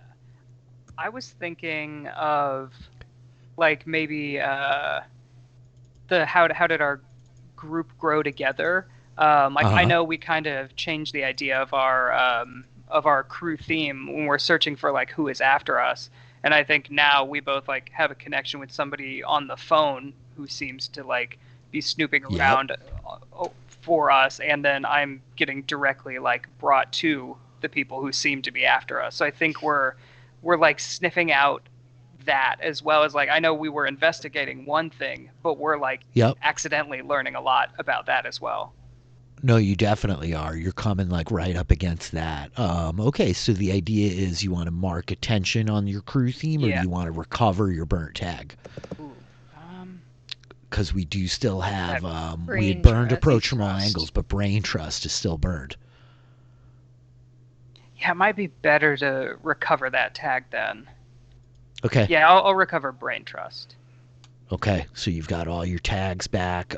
We even used your tight like that advancement tonight, which was super cool. I dig this one, Jonathan. I think that that's a very good call. So that just leaves us with Iggy. Iggy. So what does it mean for a mythos theme to be under strain? The idea here is that the mythos, like, either it's being neglected or the mythos theme has a mystery associated with that particular theme. And so are you... But I think the mysteries don't associate directly with the theme. They can be in general. No, correct. They can be in general, but the idea of like putting it on that theme book means like your mythos wants you to seek answers to this. So it's about like mysteries, like even though it's not inherently tied to that theme, it is in that it's written on that card. And so if you don't follow that mystery, then that theme begins to strain a little bit, right? And like then, one of my mythos themes is under strain, and I'll flesh that out. And you're not sure which one yet is the idea? You want to like think about it more? I'm pretty sure I know which one. Without like giving me the name, which one is it? The one I've not even talked about or even considered. Okay. So it's the expression, right? Mm-hmm. Yep. Okay. I get it. So again, like I was talking about with Taylor and Zed here, the idea here is to identify like what part of your logos would fill up that space if this falls to the wayside, right? We don't even necessarily mark crack on it. And so we've talked a lot around like fade and crack and like how do we figure out when it applies. Like the big things here are make a hard choice. When answers to your mystery are within reach but you forgo them, mark fade. Or when your identity demands that you act or speak in a given way and you don't, you mark crack on that, right? Like, and this is up to you guys to call for yourselves. Like as we're rolling up into like a month now, like this is the next kind of like piece of the game for us to really sink our teeth into, right? Is having you all really like focus energy around those identities and mysteries and tell me if you think we're overlooking them or what. Yep. The weird thing is it's the theme I've been neglecting the most, but it's the mystery that I've tuned into the most. Well, so the other part of this is fascinating, but the other part of finally find some answers, or finally some answers is the name of the move. When you find answers to your mystery, Either you gain a deeper understanding of your mythos, and you can mark attention on that theme, or you're shocked by the discovery to the point of rejecting your mythos and like pushing it away from you, so you can mark fade against it. Or if the question is like completely answered, you just choose a new mystery, right? But the fade and the crack are like an important element of the game that really is much more in your hands than mine. I'm like starting to draw at some of these things, of like where are my wings taking me? You know what I mean? What else is like out there? Some of these other questions that you guys have, I'm like starting to really focus my energy on them. So anyway. Cool. You guys have any questions? Any final parting thoughts? Anything else? No, not on. No. Okay. I'm so excited. I can't wait till next week already. I know. Next I week, I'm can't just like, oh either. man, I feel like stuff's gonna happen. I feel like this week was not as hilarious as last week. The club was very, Last very week was funny. so fun. So It was ridiculous. very funny. But I do feel like you guys, you dug in and you got close to like some big answers on this week that like there's a lot more context for what's happening here. Okay, cool. Sure. Awesome. Let's go around. What's going on with everybody? Kurt, where can people find you? What's going on with you in your life? I am at Kurt Clark on the Instagram, on the Twitter. I streamed on the Twitch today, like Fall Guys nice. for like a half hour, and had one viewer, so yay me. But if you want to see stuff, those are the places you can find me. I try to stick to at Kurt Clark most places. It's a very good idea. I should have had somebody tell me that when I was younger, but oh well. Zed, how about you? What's going on with you? Where can people find you? I am Hard Rock Hope on Twitter and technically on Instagram, but I'm not really there. I am podcasting about Final Fantasy VIII with Josh on Post Show Recaps. The podcast is a lot of fun. The game is okay. The podcast is a lot of fun. Other than that, I'm playing D&D in the Discord, and I have finished watching all the MCU. So I don't know what I'm going to do with my time now that I finished. 18 days. 18 days, all movies. Amazing. That is Incredible. really 23 impressive. movies. It's amazing. One Yeah. me. It's really impressive. I would have to double check. I like watched all of them with my partner before Endgame came out. Like she and I went through the whole marathon. But I don't think 18 days. I think it was probably much more like a month. Yeah, well, you probably were like more realistically employed than I am. So. Yeah. Well, those were different times. I remember when I used to leave my house. Uh-huh. Before times. The before times. For real. Cool. Go check out Zed. Listen to the podcast. It's really quite good. Sheldon, how about you? Well, I get my second vaccine next week, so I'm excited to actually leave my house. Huzzah! That's fantastic. It's hard to even fathom it. Like, just my life is about to change. But other than that, yeah, you can find me at Sheldum on Twitter and Instagram. It's my name, but just dumb.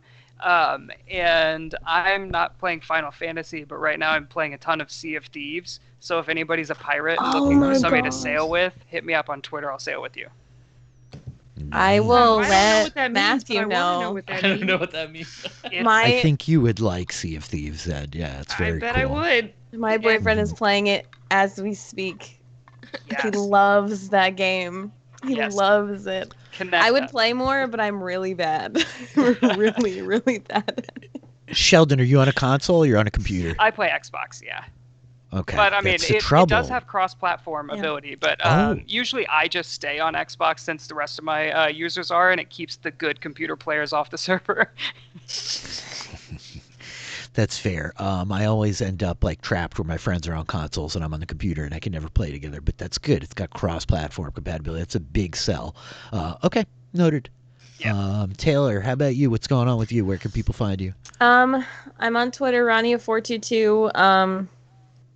Yeah, I'm trying to get some stuff together, working on my stickers on Redbubble, and hopefully we'll start streaming soon. So yeah, just keep a lookout. I'm really happy I played for the first time in the D&D Discord this week. That was super, super fun. And you got to and play with Mike, right? I got Mike and Yeah. Josh. That's cool. Yeah, it was great.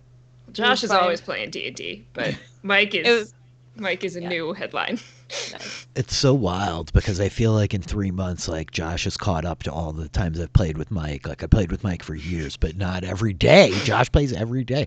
Anyway, Kevin, how about you? What's going on with you? So you can follow me at Kev Mahadeo on the Twitters, but also very much on the post-show Recaps Network. I've got Everything is Super, in which we're recapping Falcon and Winter Soldier. If you've seen this week, boy, oh boy, was that something. Oh, yeah. Yep. So definitely check out that episode, which is me, Mike Bloom, and actually it's just me and Mike this week. But normally LaTanya Starks is our co-host. So definitely check that out. You can also check the archives, go along with Zed and catch up on all the MCU listen movies. to all the podcasts along with all Yep. the should. movies.